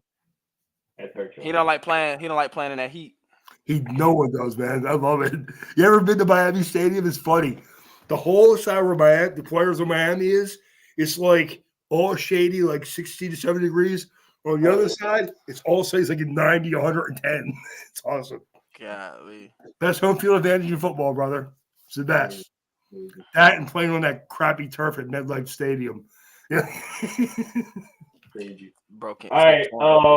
So that will end our draft real quick. Before we get off, I do want to point out some players that did not get drafted in the first round. Yeah. So one of them was obviously Michael Penix, didn't get drafted in the first round. Troy Franklin, Keon Cole, Graham Burton, Darius Robinson, a guy that we interviewed that I thought could be drafted. Jazon Newton from Iowa. Newton is a top 20 player, but there are some medical risk on him. That I can hear a little like whispers about things, to be honest with you guys, man. Like he's a top 20, 25 player without a doubt. He's the best interior defensive lineman in the draft, but there are some medical red flags somewhere. Definitely. Okay. Edwin Cooper did not get picked, and Sam's guy, Burton Murphy, he didn't get picked. So a couple of guys that didn't get picked in the first round. Any of the guys surprised you that they didn't get drafted, or anybody I didn't mention? I don't have my list. Sorry, guys. My phone is missing. Not off the top, no. I think Barton's a first rounder. I graded Guyton as a first rounder. I think Byron Murphy is a first rounder. Other than that, I think we did pretty well. I don't know. I thought that was a pretty solid mock draft. You know what's crazy? We didn't mention no running backs got chosen. I think that's a lock, though. I generally think I don't think anyone's worth taking. No running back in this. Trey Benson is to me, Trey Benson is the best running back for Florida State, and he's a second round pick. And honestly, the GMs told you how they felt about this draft with how they paid these running backs in the free agency. Yeah, There's Tyler There's like Guyton. running backs that got paid this offseason. And when we just last season, we was like, no running back's gonna get all this money, and then they all got it this year. So that tells you how they thought about this draft. Tyler Guyton and Byron Murphy, defensive tackle from Texas, were not drafted. Those guys are probably most likely going to, if they're not first round players, they're early second round. Yeah, and the best running back in college football is still in college. I mean, the one Quinshawn Judkins was the best running back by far. Like if he came out this year, if he was eligible, he would have been. Of course, he would have been the best running back chosen. Without a doubt. But again, I'm only talking about guys that are coming out. Right. Running back class this year is okay. You have like 2 or 3 guys, 4 guys are being taken the first like day 2, second, third round. And then a handful of guys that will do like different things, but no one that really stands out. Right. Definitely. Well, that's gonna do it for us today, guys. I appreciate all of y'all. Thank you, Sam, for getting on with us, man. Even though your mic was trash today, I don't know what's going on with your mic, so let's get that fixed for next time. But Marcus, thank you for getting on. You're the only one that messed up my graphic. Thick headphones. I like the headphones. You're the only one that messed up my graphic today. I didn't have Spencer Rattler in the first round at all, so you messed up my little flow. I was doing well. I said last time I messed it up, and then you got me. I had like over 60 prospects ready in here, and you messed it up. But it's okay. It's all good. It's gonna happen sometimes. I'm pretty sure the real NFL draft will probably do the same thing. But listen, man, appreciate all you, and obviously Ray, as always, appreciate you being on here. Make sure you check us out next week. We're gonna be doing tight ends next week. The top tight ends in the draft. For me and Ray's list. Check that out. If you missed this draft, please make sure you go over there and like and subscribe. You see it right over there. I got the QR code right behind me as well. So make sure that you go on our YouTube channel and do that. We got a lot of Twitter people that are watching right now. If you are on Twitter, go over to our YouTube channel, like and subscribe. We do this all the time. We're going to have another mock draft coming up probably right before the draft, if not the day before. So make sure you stay here, stay locked in, and check us out. So, again, that's going to do it for us today, guys. Again, I'm Jerome Jones. You got Ray Roberts on here, Stan Kirk, LaMarcus Bailey. Make sure you go and find them on social media as well. They got some great stuff going on. So, again, once again, thank you so much. We're going to have our draft breakdown coming out this week for sure. So make sure you check that out. Again, thank you guys again. See you on the next one. Peace.